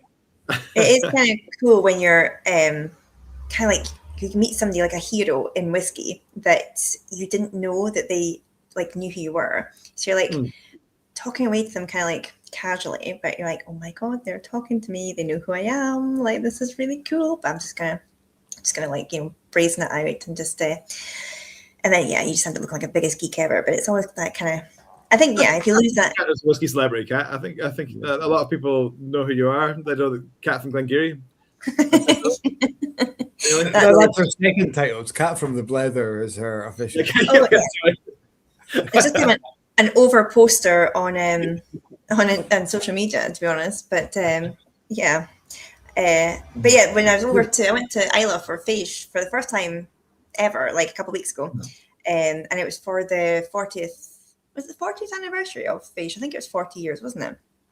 And it's like Glastonbury for Whisky people. Everywhere you go, like you just see people you know, or like whiskey friends or kind of whiskey celebrities. And I was kind of on Blether mode as well. I was kind of like honing into people. I'm like, I follow you on socials. I'm just going to track you down and like, hey, it's me. I do a whiskey chat. Like, are you on socials? We're just at each other. Cool. So I've got like a little hit list of people that I'm going to like track down now. But I wrote them all down in my little Blether book, and I left it in the holiday accommodation on the island. So yeah. Oh, yeah. Paul left a drawer of trousers, and so he's just literally just in his pants constantly. Like he just doesn't wear trousers anymore. How many trousers did he pack for Fish Zealand? Why did you need so many? So we were sharing a chest of drawers, and he had like the top 3 and I had the bottom 2, just saying like, where's the diva in this relationship? But anyway, so I'd emptied the bottom 2 and he'd obviously emptied the top 2, and then we'd just forgotten the middle drawer, which just happened to have all his trousers in it. So he's left all his trousers and I've left my little Blether book. So we're in touch with the accommodation, trying to get, because, you know, he's got great thighs, but the whole world doesn't need to say that. And I also need my Blether book back because I've written down a lot of details in there. Win-win. Yeah. You know, I once I left an entire wardrobe of shirts in Canada once. So literally, I was on a 3.5 week trip, and I started in Asia and ended up in Canada. So the full circle. And I thought, you know what, it'll be cool. I'll cross the timeline. That'll be really a great story. Horrendous. Literally, I've never been so jet lagged in my life. I set off from Hong Kong and I arrived in Canada half an hour later on the same day. Despite traveling however it was. And yeah, anyway, so part of that, so I did like a 2-week trip in Asia, then a week and a half in Canada. And halfway through like the first part of it, no, sorry, it was the tail end that I left the shirts. But anyway, I remember walking through a hotel, and I stayed in so many hotels over this trip. After a few drams as well, because it's a whiskey festival. But like walking up and down this corridor, I knew I was on the 3rd floor, but I didn't know what my room was, and there was nobody at reception, so just trying every door. Just like, nope. But anyway, only when I got home, so I got laundry done, and so I had them, like, my clothes were delivered on a hanger. I got laundry done, and then when I got home, I realized I was like, where are my shirts? And I literally left like all of them. Oh, no. I took everything else. I left in the bag or the drawer. But yeah, so there's just a wardrobe in Canada somewhere with a bunch of shirts perfectly hung. Yeah. See, I used to look after holiday houses in the old life when I was working in farms and estates and stuff. And depending on what had been left, I always had like a cut-off point of I would probably contact the people just to be like, do you know you've left that? Because a lot of people will just leave stuff. It's amazing what you find as a housekeeper. And some people, you are disgusting, just saying. But yeah, like if it was something that you knew was either expensive or was obviously just a mistake, you know, a whole wardrobe full of shirts, or like a teddy bear that you think, you know, it's obviously like an important one for a child, whatever, you would contact them and just say, look, what can we do about getting this back to you? Yeah. But other times, like it's like, you know, they obviously don't care that they've left that behind. Like we'll just yoink that, and the rule of yoink, and just take it home. I remember getting home from it was Matthew Clark, with a drinks distribution company, and they have like most do, had a big fair, and I was down at that, and left the goodie bag on the train when I got off at Inverurie, but in the goodie bag was my wallet and all my receipts for all the day. So I phoned up the rail company, I can't remember, it was Scottish Rail. I think it was Scottish Rail, and said that, I've left a bag, this is train, blah, blah, blah. And they're like, oh yeah, we've phoned back saying we've got it, we'll post it down to you. You just need to transfer XYZ money to this account to pay for postage. I was like, fine. So of course this goodie bag was full of miniature samples and all that. What I received was my wallet and my receipts. All right. Cheers, guys. Folded up neatly in the same bag. Yeah. Well, see that was doing the rounds of social media not long ago. It was like an American guy that got a text, I think it was, saying, "Oh, just let you know, I found your wallet and I've handed it into the local police station. But I got hungry on the way to the police station, so I bought myself a burger. So I've taken $10 out your wallet." I think it said like that's the least you could do. So I've taken $10. I really like that. I mean, I'm surprised he didn't get sued for theft or something like that. Yeah. Yeah, keeper finder's fee. That seems fair enough, to be honest. Yeah, most people wouldn't have handed it in, so I think I would be like fair enough. And my purse would have been empty anyway, so like good luck to anybody that finds that. Yeah. By using the card to buy good luck with that. Yeah. Well, I wonder if we've lost everybody to the football. Actually, is it still on? Somebody told us a score a minute ago. Paul doesn't need an excuse to get his thighs out. He said. I mean, but I thought that was I mean, oh no, I've lost my trousers. But yeah, there you go. He's been found out. That's it. I don't think I'm going to announce the full-time score because, I think it's for people who are dedicated to watching us. They might be watching it afterwards, and I don't want to ruin it for these guys. Iain has other ideas. He's just going to post out there you go. Information. so, guys, spoiler alert: don't read the chat. Yeah. There was. What drams are you showing tomorrow? Then what's on your lineup with Cameron? We are going for. That's a good test. Sorry, I'm actually not sure. I knew the Calvados was on the list, but the 18 is on the list. Nice. We're going for it's kind of cask finishes, then the 18 and the 17. PX is on there. Amarone. Oh, nice. Yeah, cool. I think. Did I say that right, Kat? Amarone. It makes me laugh so much every time I say. I used to date an Italian guy, and oh my god, if you don't say it right, Amarone, you have to say e like like eh. So yeah, every time somebody says it wrong, it just gives me the cringe. It's like the scene from Inglourious Bastards, isn't it, where they're pretending to be the Italian film crew? Have you seen that? Oh yeah. Buongiorno. It's very good. Savaretti. It's very good. There is a port. I can't remember if it's a white port or the tawny port. Yeah, so those two have just been re-released in the new packaging. So were those white port maybe? Yeah, they're both delicious. Yeah. Is that the one I've got just now? Yeah. So they were kind of both of those sold out really quickly in the old release. So they're kind of in new clothes. Yeah. I think it's a 10. I think we're starting with a 10. Yeah. Then it's the PX. I want to say the white port, the Amarone, and the 17 and the 80 is the lineup tomorrow night. And I might take this down actually. I might pour the guys a wee drama. Oh, amazing. That's very nice of you. Yeah, I was gonna say it is a cracker. That's a might. That's not a promise, guys. If you're watching it doesn't turn up. So there's now that I've tried it again, I'm just reminding myself how good it is. I'm just like I was gonna, but then I had another one. I thought, nah, I'm all right, actually. Yeah, I know. I mean, there's not enough for 25. That's true. Small drams. Are you still doing the bottle exchange kind of thing at the end of the Blether? We kind of started it, and I'm a nightmare for this. I have an idea, and I just kind of say what? Yeah, and then it doesn't really get to fruition. What's the so I came up with an idea that the guys who come along with their own sample would do. So I said it.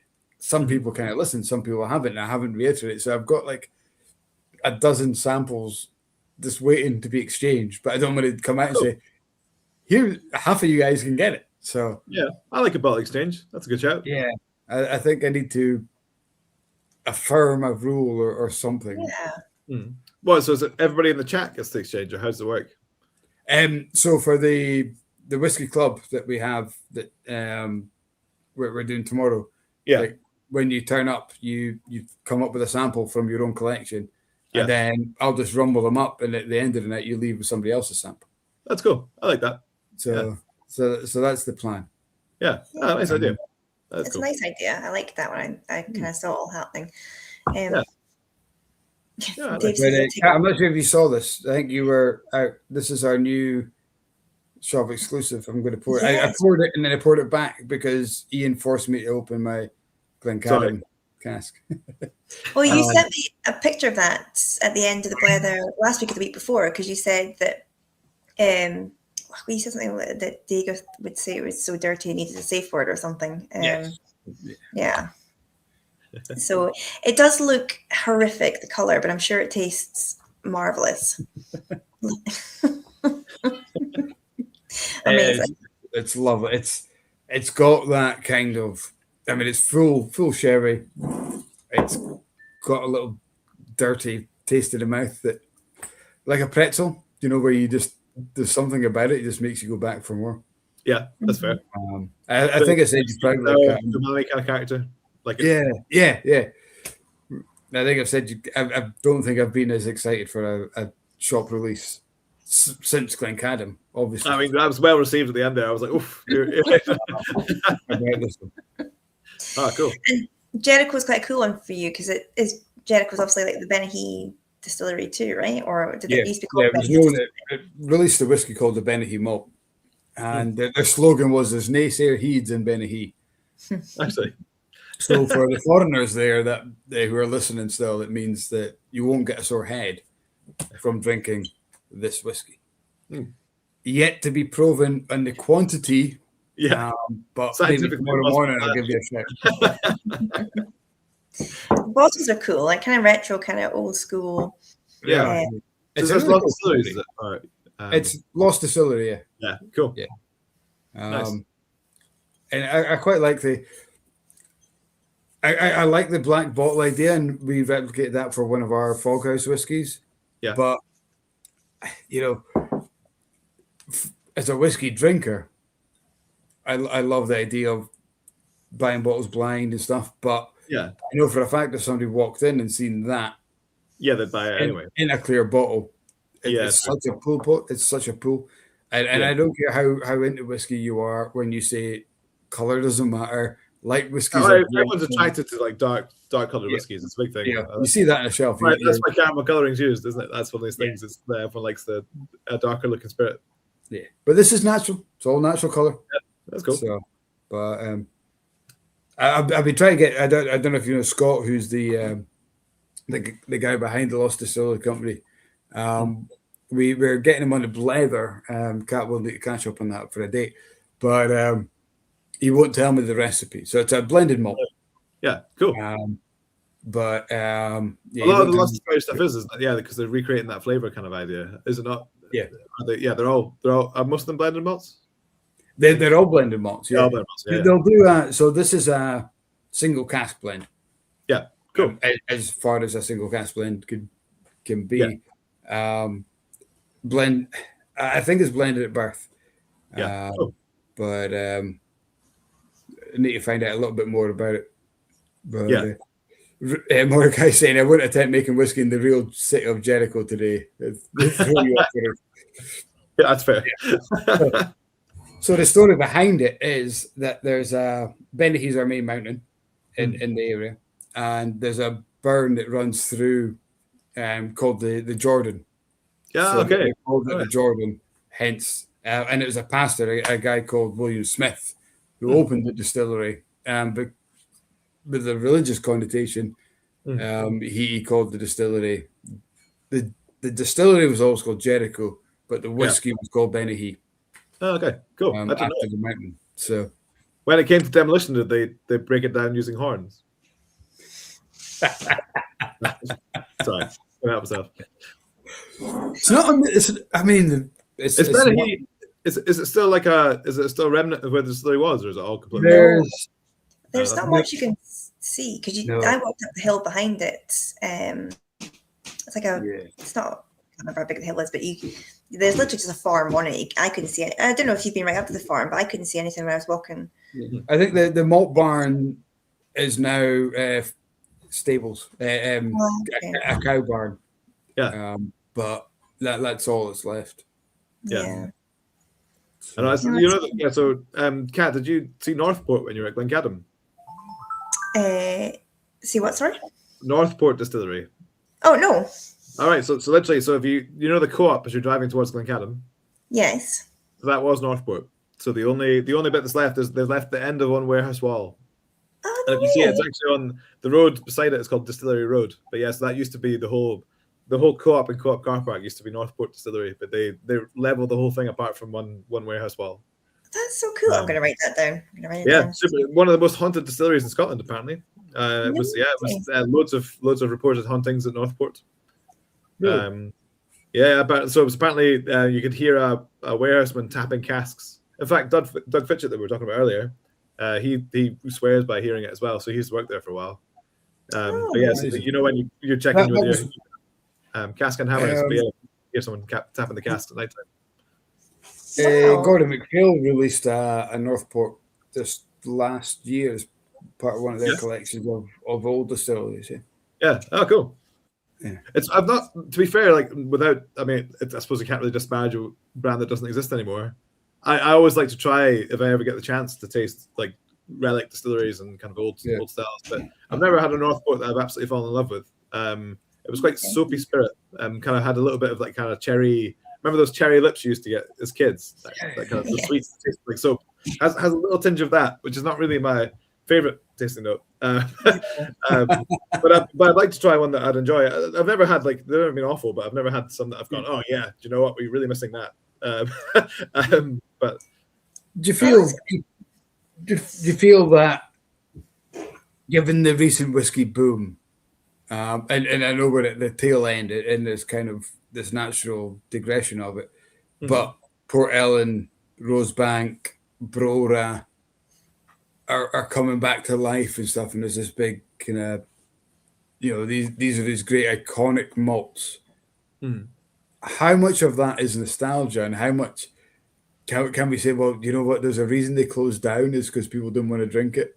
It's a difficult one. That the whiskey's 40 years old and people love it. There's this. Yeah, it's everybody wants what they can't have when they can't have it anymore. I think that's I'm bad at that too. That's the reason I've got so many bottles of whiskey. I've got like loads of dregs that I should really finish because they do oxidize, but I'm bad at finishing them off. But yeah, I think these old ones I've tried quite a few. To be fair, I've not had a bad Brora. So I've tried lots of the old and rares. I've been fortunate again in the line of work. I don't mean that in a kind of braggish way. I've not paid for many of those drams. I've been lucky to try some of these. I've had some incredible Port Ellens, but I've had some pretty disappointing ones. All the Broras I've had have been pretty stellar, but I have a bias towards Clonleash. And yeah, the other ones like your Rosebanks and stuff, like I've had some good and some bad. But yeah, there's a reason they were closed once upon a time. Partly it was due to obsolescence, so it wasn't necessarily that the spirit wasn't good. It was just that companies focused on the distilleries that were easier to run or more modern. So yeah, I do wonder. I think it's nice to bring them back if you can. The ones I don't really get is when you bring it back somewhere totally different. But it's one of these things that I get. You can't always buy an old site, so it makes sense, I guess.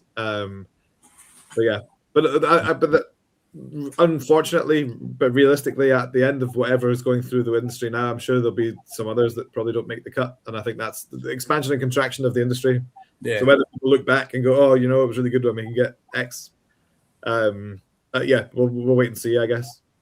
I guess the names come through. Like Port Ellen, everyone knows Port Ellen. That's the thing. Anyone who has a vague inkling towards whiskey know the name. I think it's location as well. You get off the ferry and it's right there. Yeah, that's the thing. So it's got that resonance. Brora, I'd say, is a bit more in the know. Rosebank is kind of in the middle as well. It's kind of in the know ones. The one I actually really like is Cappadonic. Imperial was brilliant too, to be fair. But there's others that are kind of really good. Another one that I really like. Which one? Petit Veich. Yeah. That's the thing. Yes, there's others that don't roll off the tongue quite so well. But I guess it's just a case of what can be afforded to be reopened again. But it's like VHS, which is what we were talking about before. VCRs. Back video. Yeah. Movies don't look quite the same since when you get that scratch on the tape and the hops halfway through. I know you never get that with video. Yeah, true. Yeah. Can't scuff a videotape. But you do have to rewind it every time before you put it back to the store. Yeah, true. It takes a while. Yeah. So I don't really know if that is the answer to your question. I'm not sure how much of it is. For example, Northport, I've never had one that's made me think, oh God, it was so good, we should really bring it back. But that doesn't mean that they weren't great spirits, and everyone's got a favorite dram. So I guess somebody somewhere is always going to love. And I guess probably the industry at the time when all these guys closed kind of mid-70s, early 80s was nobody had tried them in single malt. It was all blend. It was all quantity, wasn't it? It was all blend. So it was ingredient. I think like we're fortunate to live in the time that we do in terms of like whiskey making has never been better in terms of scientific understanding, process, cask availability, cask development. Like everything is so much better understood now than it was. And for that reason, you can make lots of different styles from one distillery by changing cask types or changing your fermentations or your cuts or whatever it may be. Whereas before, distilleries did their thing and every distillery was making their ingredient. Now you can kind of morph it.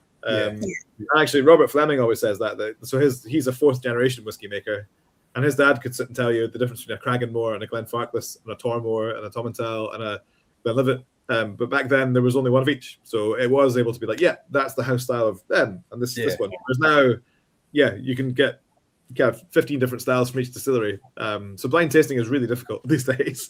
New make spirits the only way you can kind of delve into it. So whether you could say that maybe distilling technology now means you can recreate the styles of the past, like what lost distilleries are doing.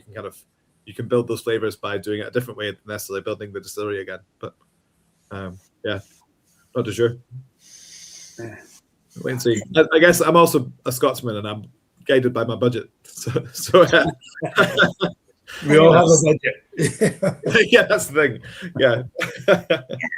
Not all of us can head up to Gordon MacPhail and try their insane collections of whiskey. Like that's like a mental museum of whiskey. That's the best way of probably trying some of these old whiskies though, is to go to somewhere like Gordon MacPhail and just sit down and do a tasting with like one of the team. And because like you guys mentioned all these kind of older distilleries, like lost distilleries, I do know their names, but like I've never tried them and I don't know enough about them. So I'm kind of like I would kind of like know more about them, to be honest, because I know it's an interest of yours, Mike, and I would like to know more about it. But I wouldn't even know where to start, like looking for the liquid, or like it'd be expensive to buy bottles, and maybe just. It's cool to see though. I think it's the thing I keep harping on about that I might still get away with at some point, but we have a bottle of Glencadam from the early 1920s. So it's the oldest Glencadam in existence. We bought it at auction years ago. It was bought from the States. It's called Viking, so it's before Highland Park got there. But it was called Viking, and it's a 6-year-old Glencadam single malt. And the label is really interesting. It's like a hand-blown bottle. It's weird. We've never seen another one. We paid a crazy amount of money for it, but I really want to taste it. And I say this to the owners regularly because I'd love to see what it's like. Because again, I know Glencadam from 1975 onwards. That's the spirit I've ever tried.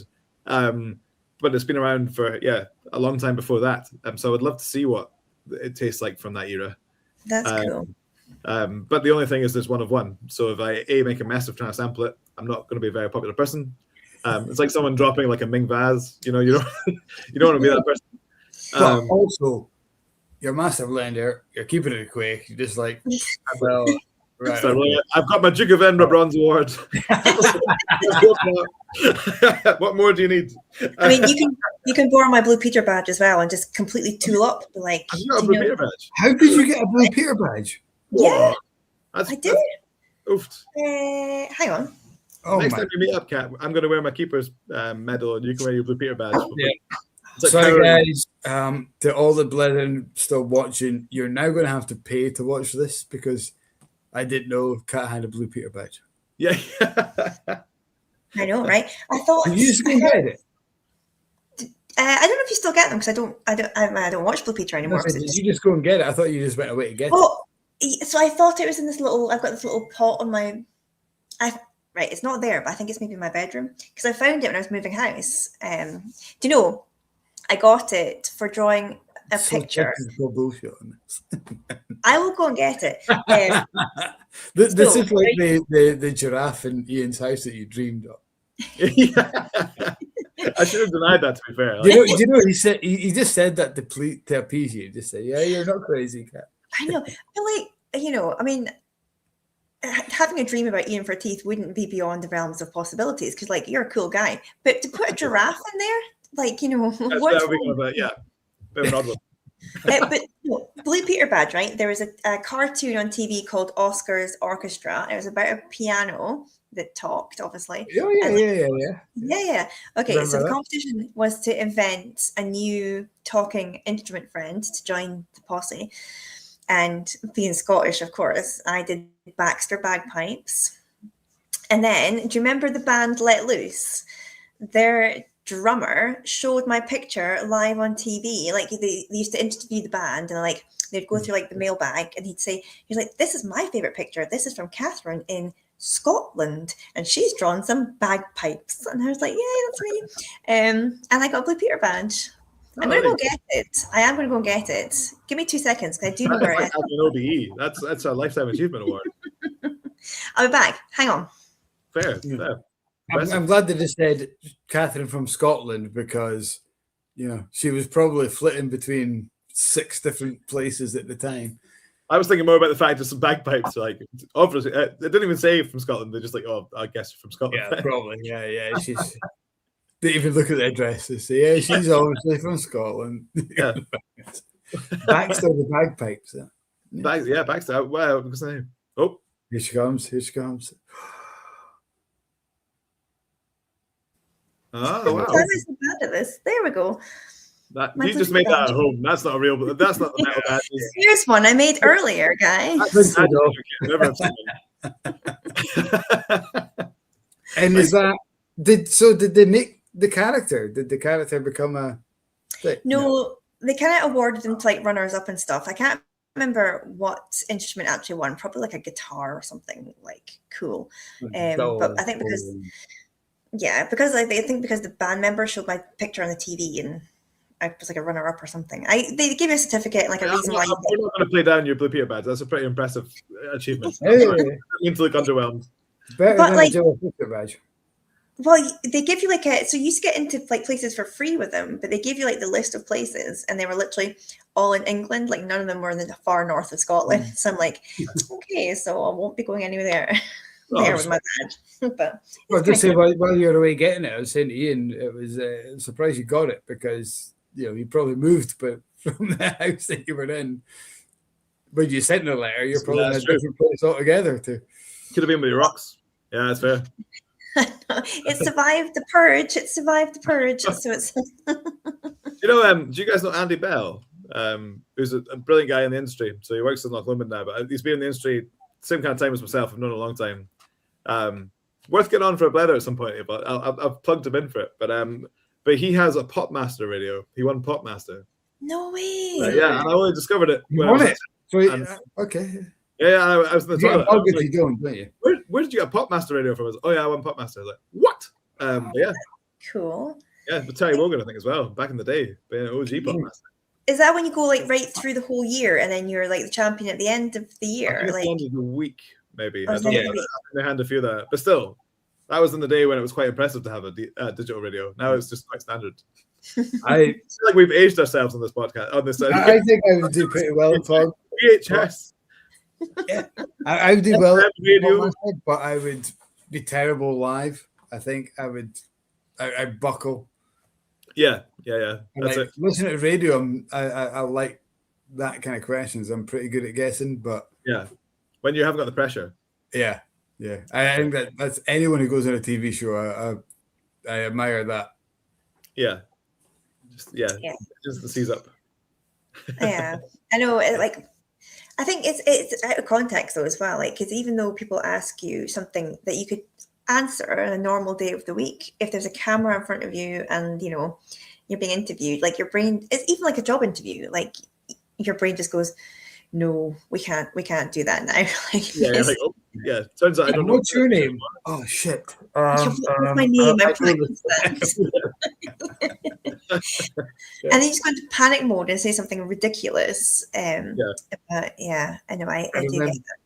I remember being on a cruise where me and Tony went on a cruise in our early days of dating, and there was a competition about music lyrics. It was kind of like the next lyric. They would play a song and they'd stop it, and you had to.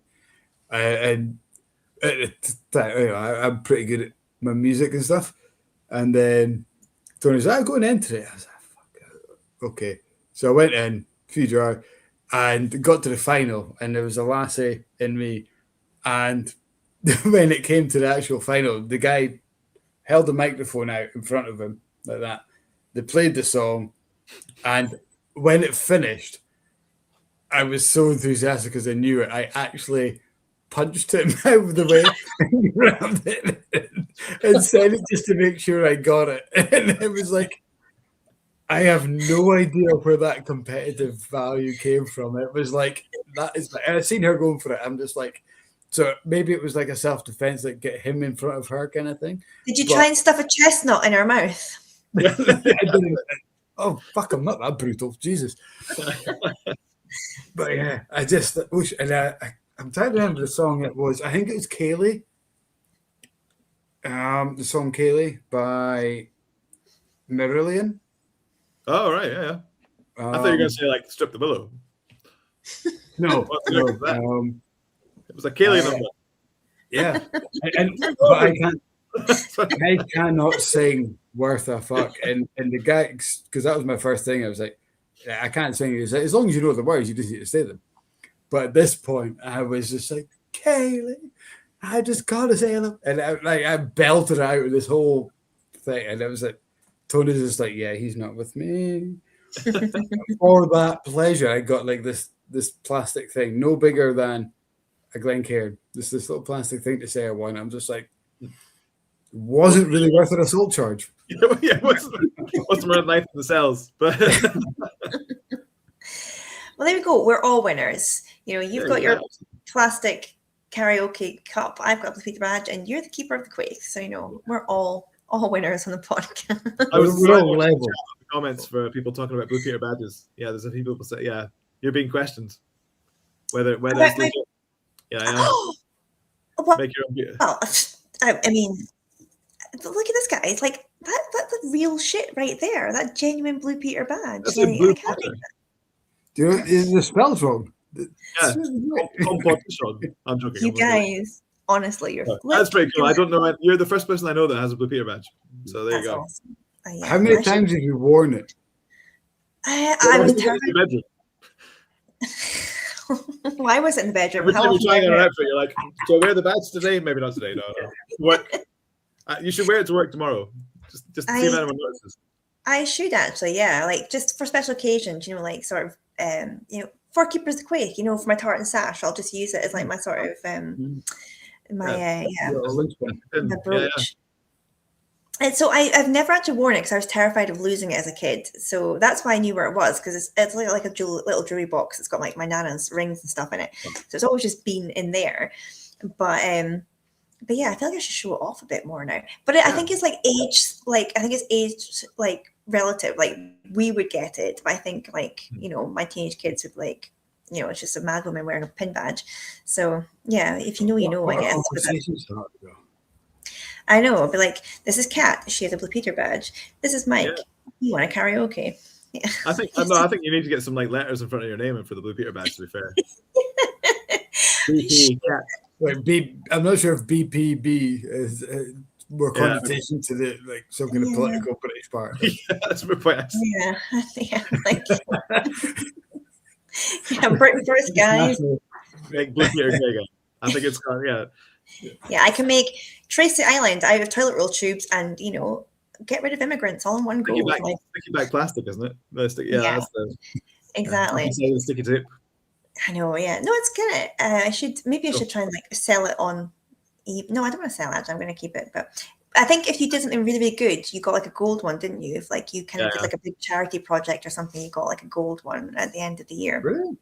So, true fact, I actually wanted to be a Blue Peter presenter. That was my life goal. Like, I just wanted to be a Blue Peter presenter because they got to do cool shit. They got to go and like bungee jump and pet dogs for a living.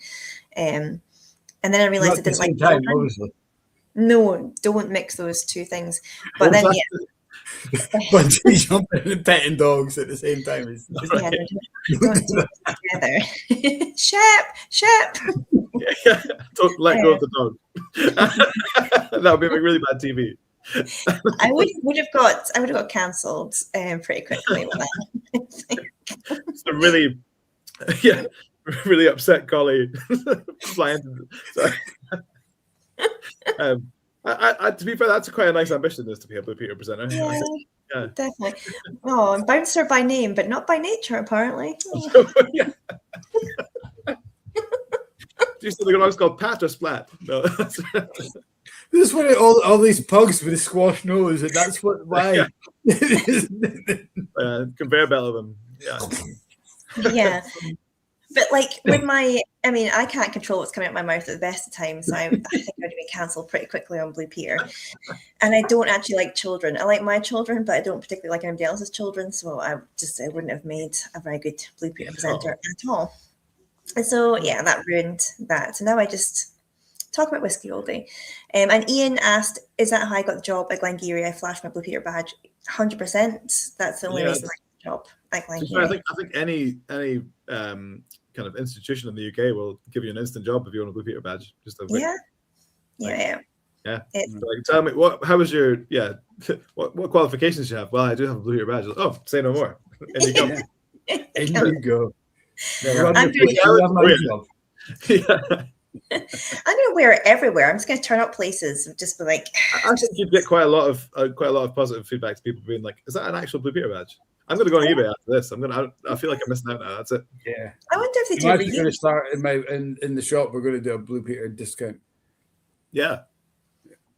Oh yes. Yeah. I mean, Great 10% blue light. They don't deserve it. Blue Peter. Yeah. Blue Peter. Yeah. That's a deep discount. Joking for anyone who is. I'm sorry, Brittle. Yeah. I'm going to do something on my stories. I'm going to get people to send me their kind of.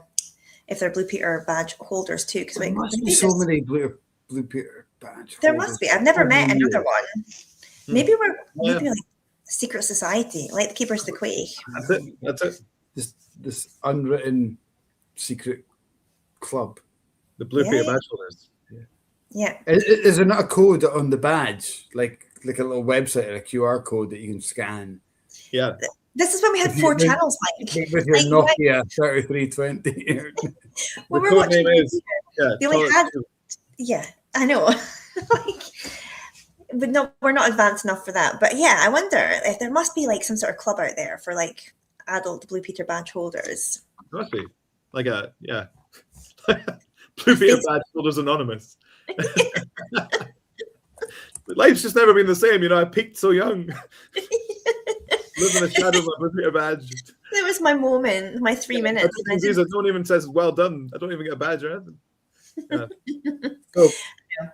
There was a purple Blue Peter badge known as the Fan Club badge, was awarded for sending a review of feedback about Blue Peter. However, applications for the Purple Fan Badge Club closed on March 25. Oh. Oh, wow. As recently as that? Yeah. Maybe they've cancelled the show. I don't know if it's still on TV or not. Maybe it just doesn't exist anymore. I don't really know. You guys have got lots of sproglets. You'll be into kids' TV soon. Yeah, true. Yeah, but they're too young for Blue Peter. Yeah. We're all about the Octonauts at the moment. I don't know about you guys, but yeah, Felix yeah, Octonauts. I did have a proud dad. The Valley Bunch. Was that the Valley Bunch? Yeah. It's I mean, at least they're kind of educational. But I had a very proud dad moment last year. So Edinburgh Zoo, which I recommend, that this has nothing to do with whiskey, but if you have kids, Edinburgh Zoo, there's like a winter light show thing. So they've got lots of Japanese lanterns. So they have like this huge display. So it was an underwater theme last year. And anyway, we were there, and Felix is quite into sea animals. And a guy was there with his daughter, and he's, oh look, it's it was a seal and a stingray. And Felix, who was 2 at the time, late 2s, like, Daddy, that's a sea lion, and that's a manta ray. I'm like, my boy.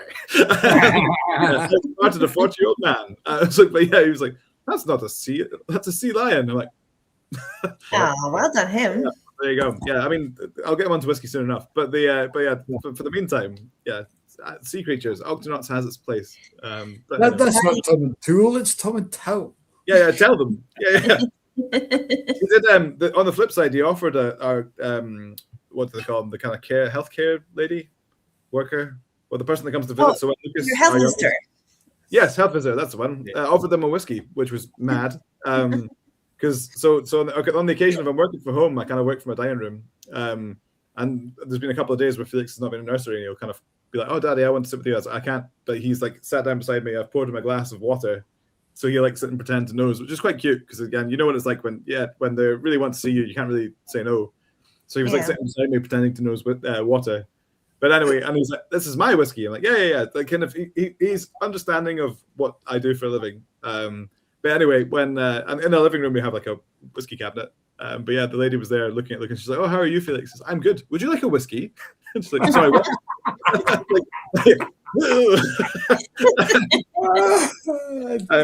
we do. Anyway, so I was like, I mean, slightly proud, but also please don't phone the services. I've not given any to him.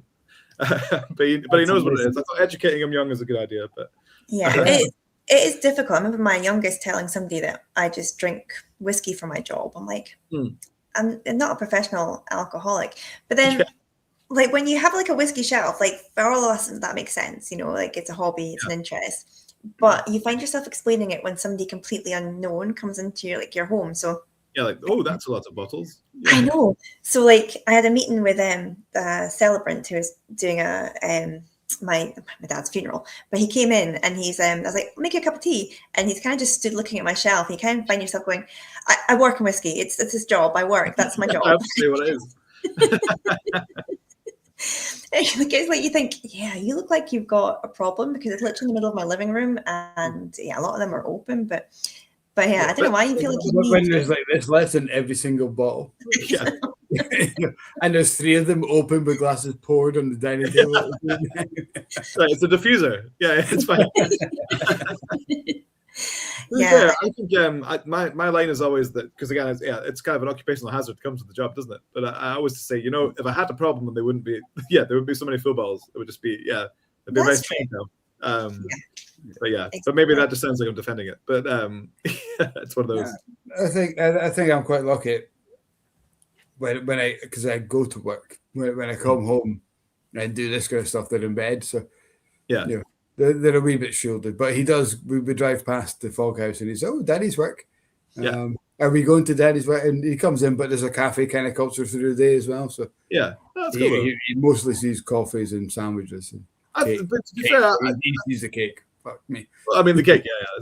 But then, I think it's kind of good to educate kids at a young age. Obviously, not drinking it, but I think that, like, we as a country, we're like ashamed of whiskey to kids. Yeah, I hate which is mad. Yeah, like if you come from Islay or you come from Speyside, then you probably have family members that work in it. But if you don't, no one talks about it because it's alcohol. And so actually. Yeah, so I'm kind of happy to educate them on what it is. Obviously, I'm not saying, have it. Try this. This one's a Glencadam. Yeah, can you taste the PX cask influence? But no, like I don't do that. But I think it's better than that than kind of just pretending it's not a thing.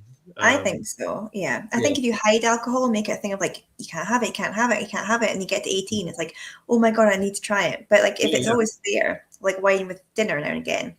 Yeah, like because my kids or my eldest in particular likes to have like a wee nose, and he's like, "Well, what do you get in it?" sort of thing, and like it's just like he understands my job, so I think you've got to have it as part of like conversation, because otherwise it becomes a forbidden, and then it becomes like unhealthy relationship with it. Yeah, they're going to find out about it on their own.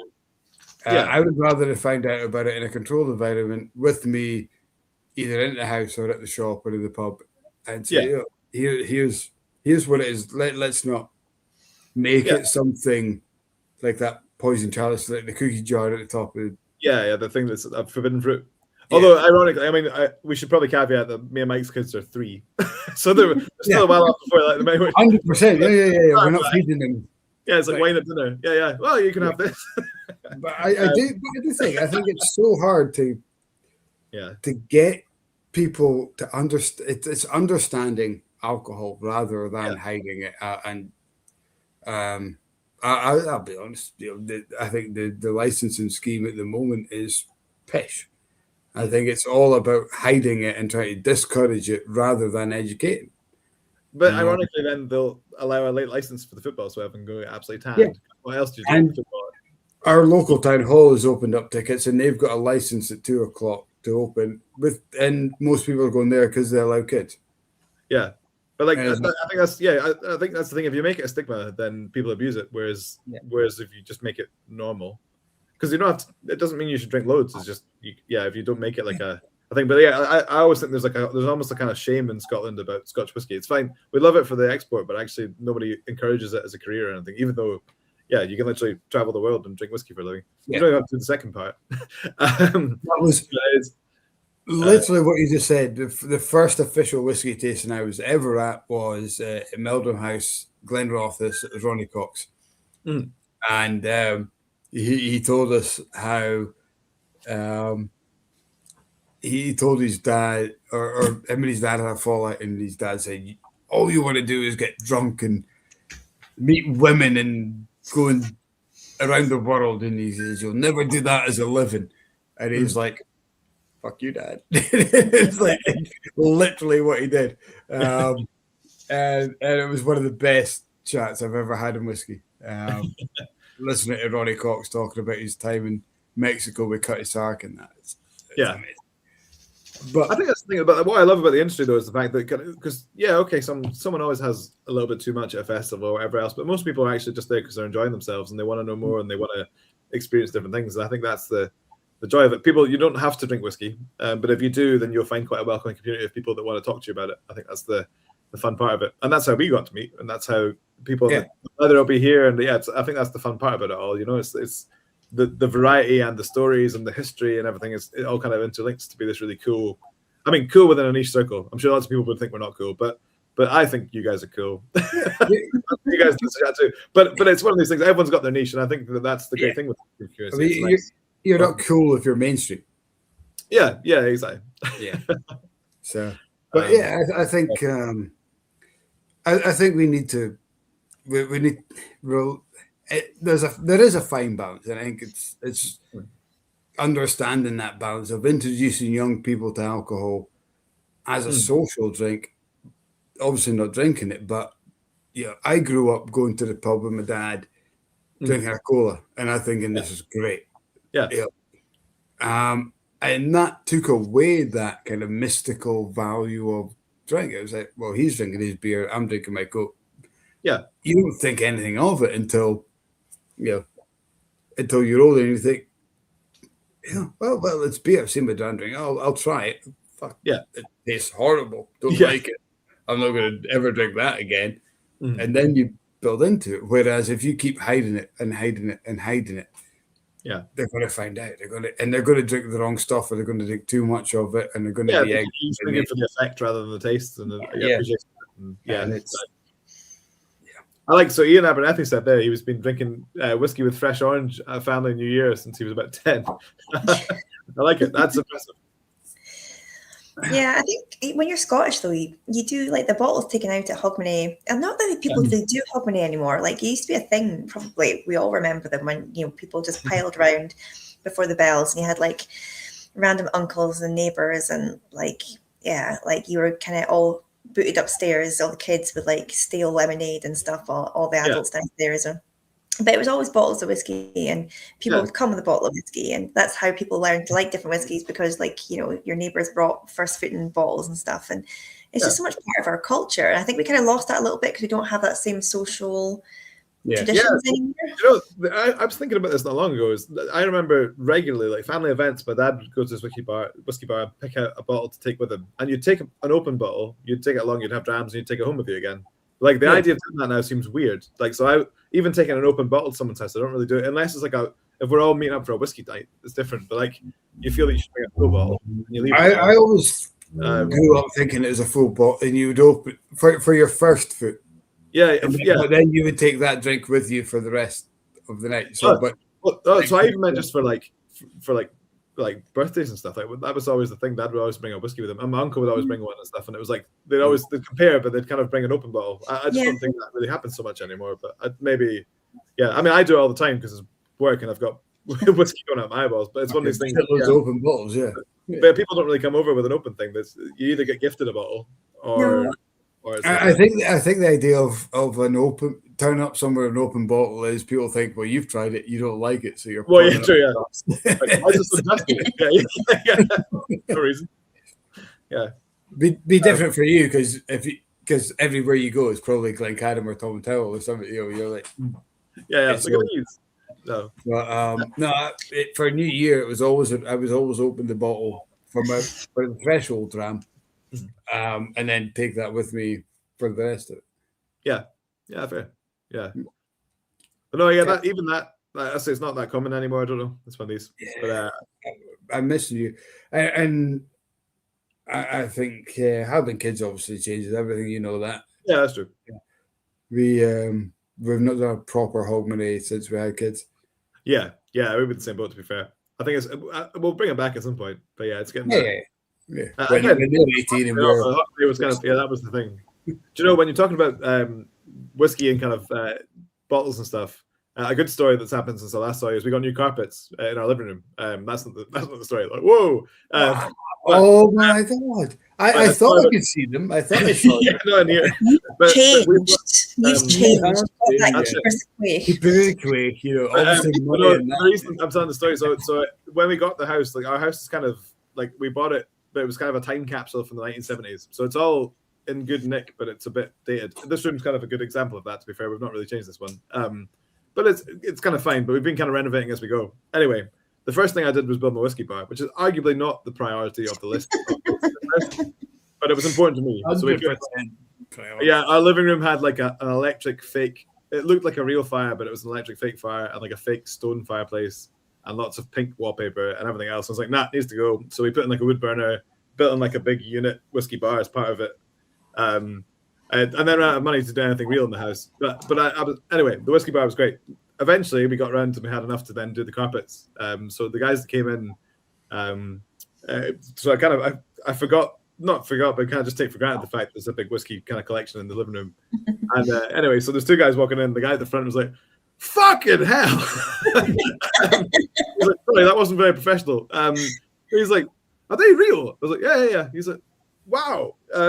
Anyway, and the other guy that he was working with couldn't care less. He wasn't really into whiskey. Anyway, so I was working from home, so I was like down in the living room, and he came by and he's like, "Do you mind if I take a picture of this? Because my mates will not believe me."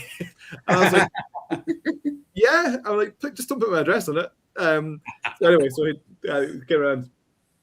They put in the carpet, and the really nice thing at the end of it, he's like, "I see you've got quite a few Glencadam on there." I was like, "I do, yeah." And he's like, "Have you tried the PX?" And I was like, "Yeah." And I didn't tell him what I did. He just kind of infit the carpets. And he's like, "I think the PX is my favorite whiskey of last year. It's brilliant." I was like, "Oh, cool." I was like, "Do you want to see pictures of me in Spain buying the casks for it?" Anyway, very nice guy. And I gave him and the other guy a bottle of PX to take away. But the nice part of it was, so he was like a massive whiskey geek, was in whiskey clubs and stuff. The other guy wasn't. But anyway, so I gave him some. But he was like, "Do you know what? My favorite dram of all time is Glenfarclas." I was like, "All right, really?" I was like, yeah. And it's my birthday next year. And it's like He's like, I looked at the 50-year-old because it's my 50th birthday, but I can't justify it. I was like, "Oh, fair enough." And I was like, "Well, I've actually got a 1964 Glenfarclas sample, which was a 50-year-old at bottling. It was bottled in 2014. If you want to have one to take having your birthday." He's like, "Are you serious?" So I gave him like a wee dram to take away with him. I was crying. It was really sweet. The only bad part of the story was this pal who already told me he wasn't into whiskey was kind of waiting there. Like, I was like, "I mean, I'm not going to give you a 50-year-old single malt." I was like, "Unless it's a really special birthday for you coming up." I still gave him some whiskey, but yeah. But the main guy he's like, "You know what? I always wanted to try it." He's like, "I just can't afford it." I was like, "I've not got the 50-year-old, but I've got a 50-year-old." Then fuck this, as you do. Do you know when we were in Glencadam today, in your cabinet at the back, Paul found his birth year, 1982, distilled on his birthday, 10th of June. In the cabinet. Yeah. Oh, nice. Yeah, we're like, wow. I'm trying to see if that's in here. 1 second. Like literally the day he was born. The day he was born and the year, yeah, exactly. His actual. Did you say? Yeah. That one. Oh, yes. I'll get him a dram if he's still watching. Oh my gosh. Yeah, that's the one, right? 10th of June. Yeah, that would be. Oh my gosh, yes, that's it. Yeah, it's an absolute belter. But yeah, there you go. That's quite funny. That's so cool. Oh my gosh, he is still watching, so that he's gonna be very excited about that. I'll get him a dram if it's trying. His wee nose was pressed against the glass. It was like frosting up. It's like the Wayne's World thing with the guitar. Yeah, you will be mine. No, I'll get him a dram to try. It's to be fair. So I remember joining when I joined XD. Tomintoul have archives all the way back. It's just such a shame that he was dumped earlier on. I know that's a good point. That's going to drink on our own. Yeah. That's going to be in the fuck off letter. It's like, and I'm drinking this. So I'm drinking your 1982. So he's from the 10th of June 1982. That's really cool. Yeah, it was his birthday. So it was his birthday yesterday, but he was spending it with his kids and he was working. So we had like his little second birthday today at Glencadam, and Michael was very nice and gave us a little wee strawberry tart for his birthday. So I'm glad. I mentioned to say, if there are guys coming over, can you say hi? But yeah, the strawberry tarts are good, aren't they? Yeah, oh my god, so good, so pretty good. Serious. I was really confused there when you said Michael gave him a strawberry tart. I'm like, no, I didn't see him at all. Paul said, "I'll take her back." I knew he just wanted me for my whiskey connections, honestly. That's it. Yeah, so my Tomintoul story, right? So we have archives back to 65, and I always like collecting whiskey for my birth year. So again, my year's 89, and I only know that it will get more and more expensive as I get older. So every time I see anything that's reasonable of a distillery I like, or whatever, I'll buy them and kind of keep them aside. And every year on my birthday, I try and open a whiskey from 1989 just as a kind of bit of a mantra thing. But anyway, I remember thinking, so Robert was describing this to me. He's like, "Oh, we might actually have some Tomintoul in there. Like, this is old as you. Like, it might be aging. So let's have a look through the archives." Like, again, this is before I was blending or anything like that. And he was looking through this list, and I was like, "Wow! Like, I'm going to taste a whiskey that's as old as me to the day." And it turns out during like the late part of August in 1989, they took in a bunch of shit malt that didn't age well at all. And it all kind of it had like a really bad fry rate, and it all just gave really average whiskey. So they end up kind of bottling it and blending it off. There's none. He's like, "Oh no, that's like one of the worst we had." Like, so I'm still to find a whiskey exactly the same age as myself. But God. I know I've never thought of looking for the actual distillation date of like your actual birthday. When I started Glencadam, there was 1985. Which is my birth year, and it was a first fill Oloroso. And if anybody knows Glencadam from the 80s, they know it's got a floral note to it that some people love, and some people don't. Apparently, I fall into the don't category. Oh, no. And when you put that kind of floral spirit into an Oloroso cask, it really ramps up the floralness. So we're thinking like lavender and Parma violets and imperial leather. So I tried it, and so I was quite fresh, obviously, new job, just getting into whiskey industry.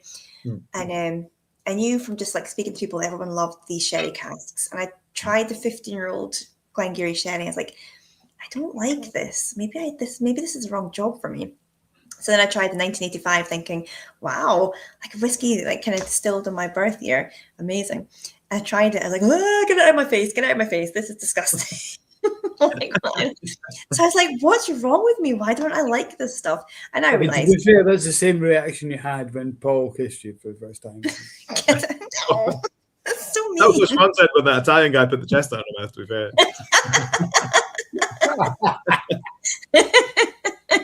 Like croc socks. Yeah. It's valid. That's valid. But I should have bought it because it was 300 and something quid 8 years ago. And like when I say I should have bought it, like, staff discount. I didn't because I didn't like it. I'm like, why? But like as you say, like it gets older, like it gets more expensive. Sorry, every year that you. So like I'm like, kind of regrets. Although but then, it'd be interesting to see, like, if you tried it now, if you still hated it, or whether it was kind of a style that you enjoyed. Yeah, your tastes and things change as well as you go. But I didn't hate it as much as 1984 that we launched the year after. So yeah, it would have been a good comparison. I was born 83, which is a terrible year for getting stuff because getting 83 is whiskey lucky, right? Yeah, it's fucking expensive. I might have a sample of Port Ellen 83 I could let you try. That's exactly why I mentioned it. I'm joking. I think I've got a bit of a Port Ellen 83. I remember going to we used to do a whiskey pilgrimage every year, January, me and my mates. We always ended up at the mash tun, and we'd always buy the year. And it was always kind of, I would say mine was between 30 and 50 pounds. The 84 one was about the same, and then we had a couple of younger mates came in. But one year we walked in, and the 84 with Mike Keenan had jumped up to like 200 quid a dram. Yeah. And we're like, why is that? It's like, literally, there was no whiskey made that year. So they just want to keep it. And it's like, well, because what we used to do was club in and split the bill between the 5 or 6 of us. Like, well, we're not splitting it for you. You're on your own. You want to buy that, you buy that. And he ended up just taking a 30-year-old instead. But, fair. I was mental. But 83, 84 is a hard time to get us whiskey. And well, even like 85, 86 is quite difficult, really, for vintages. But that kind of wedge in the middle of the 80s, not the easiest either, because it's been bottled or it's not been distilled at all. It's kind of a hard one. I'm seeing a couple of here. So Ed Fraser bought a 30-year-old the year he turned 30, but was distilled 10 years before he was born. That's all right. It's still cool to try the whiskey the same age. It doesn't age in bottle quickly anyway. I say so if it's milestone birthdays, I tend like as in like 30, 25, 30, 35. I've opened something the same age in terms of years, but I try and collect my vintage if I can. But unless anyone else hears something from 1989, don't buy it. It's okay. Someone else will buy it for you. Otherwise the price will go up. If you see an 89 on an auction, don't bid because you'll be outbidding Ian. That's it. Playing against each other. Mordecai saying as well, he bought a 1964 Bruichladdich from 60s Bruichladdich though. Fair enough. It was awful. Tasted like sucking on wet wood. Ouch. Bruichladdich got quite an unusual profile to it. Like I haven't quite found I love Adam. Like I think he is one of the best guys in whiskey. Like his enthusiasm is like it was one of my favorite blethers we've done, other than yours, obviously. Oh, thank you. Bruichladdich got like a kind of lactic-y kind of smelliness to it. I can't quite. It depends on when it was made. So Bruichladdich now is really good. Old Bruichladdich depends on the vintages. I've tried some very ropey ones, and the 60 stuff. It's kind of I'm sure there are. It's interesting because they brought out that old school. Have you seen that? And I've not tasted it. I'd be interested to see what era of old school they're making it to. Because there's some again, but that's the thing. Just because I'm saying it doesn't necessarily mean it's right. I think that's the fun thing on whiskey, that everyone's got their favorites. Not like I'm not a big fan of super cabbagey whiskeys. It's not really my style, but some people absolutely love them. So it's not. It doesn't make it right or wrong. But there's some vintages of certain distilleries that are a bit. So when you're saying that about 64, I'm not massively surprised, but it's a shame because I'm sure it wasn't cheap. That bottle of 1964 Bruichladdich. Was it Bruichladdich that kind of created finishing, or kind of they called it acing, wasn't it? Was it additional cask enhancement or something they called it? It's kind of debated. Yeah, I think Balvenie claim it, as do Glenmorangie. I think Glenmorangie are kind of the I think Jim McEwen was very big on other stuff later on, but I don't think it was in the early days. But again, it's hard to say. So Bill Limson is always the guy I kind of think of about it, but it doesn't necessarily mean that's correct. Because I think it's a bit contested about who invented what.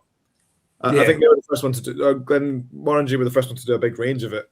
Balvenie started doing the whole double wood thing quite early on too, though. Maybe people in the chat would know better, but I don't know the official answer. It's kind of one of these great. I think Balvenie for me was kind of what it was, but acing was. I'm sure it was Bruichladdich. Yeah, Paul said it was Murray McDavid. Acing. All right. Well, Murray McDavid's own Bruichladdich at the time. Of course, that's a good point. Yeah. So it could have been. Maybe it wasn't unique to Murray McDavid, to Bruichladdich. Yeah. ACO.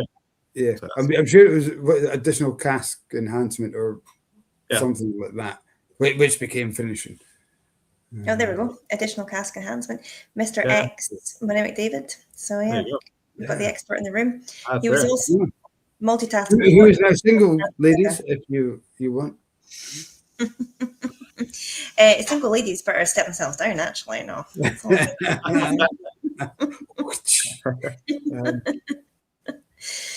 Mr. Forteath, we have kept you for 3.5 hours. I'm very aware that you've got small babies and infants and children and wives. It's okay. Time always passes. I mean, I think I do actually hold the record for the longest blether. We were saying this before the start. So I didn't intend to go on and try and beat the record. But no, it's okay. It's just very easy talking to you both. So I think it's testament to the Blethers and how relaxed it is, and hopefully people that, I mean, the guys that have stuck in for the beginning as well. Like, I'm sorry for holding you for 3.5 hours, but hopefully you've enjoyed it too. So I was literally looking at the time, thinking that can't be right. That's not 3.5 hours, because it just passes by like so easily. It's so much fun. You are definitely the embodiment of the Blether, because it's just the vibe. It ranges from toilets to full-on geekery, like 1960s whiskey, and then I don't know, toilets and whatever else we did, mountains, and I don't know, whatever else we mentioned. All the great. So last week, Iain, Kat described you as a therapet of whiskey, and I think that was in a private message. But you know what? You know what? I think it's absolutely true. And see, when you work in the industry, and I was explaining to Iain before we came on business issues and stuff. See, when you ever get really tired or run down or whatever, and I'm sure everyone who has a passion for whiskey has this in their own life. I wish there was somebody like Iain that you could just phone and say, you know, I just want to talk about whiskey, because your enthusiasm, your joy for it, you're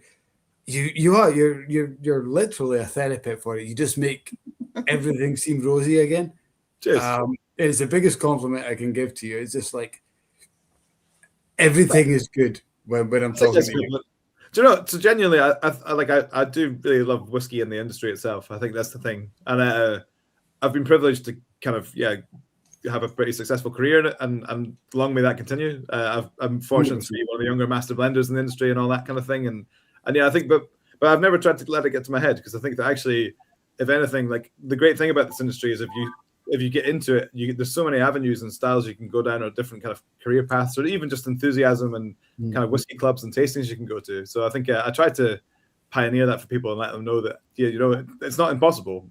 I grew up thinking, wow, master blenders, I'll never ever be one of those. So to be in that kind of fold, I guess I'd like to encourage more people to do it. There's room for more of us. So so I'm always happy to chat. So I'll take therapet for whiskey. That's be an advocate for whiskey in general. I'm quite happy with that. That's good on your business card before keeping it quick. That's it. Yeah. Therapet.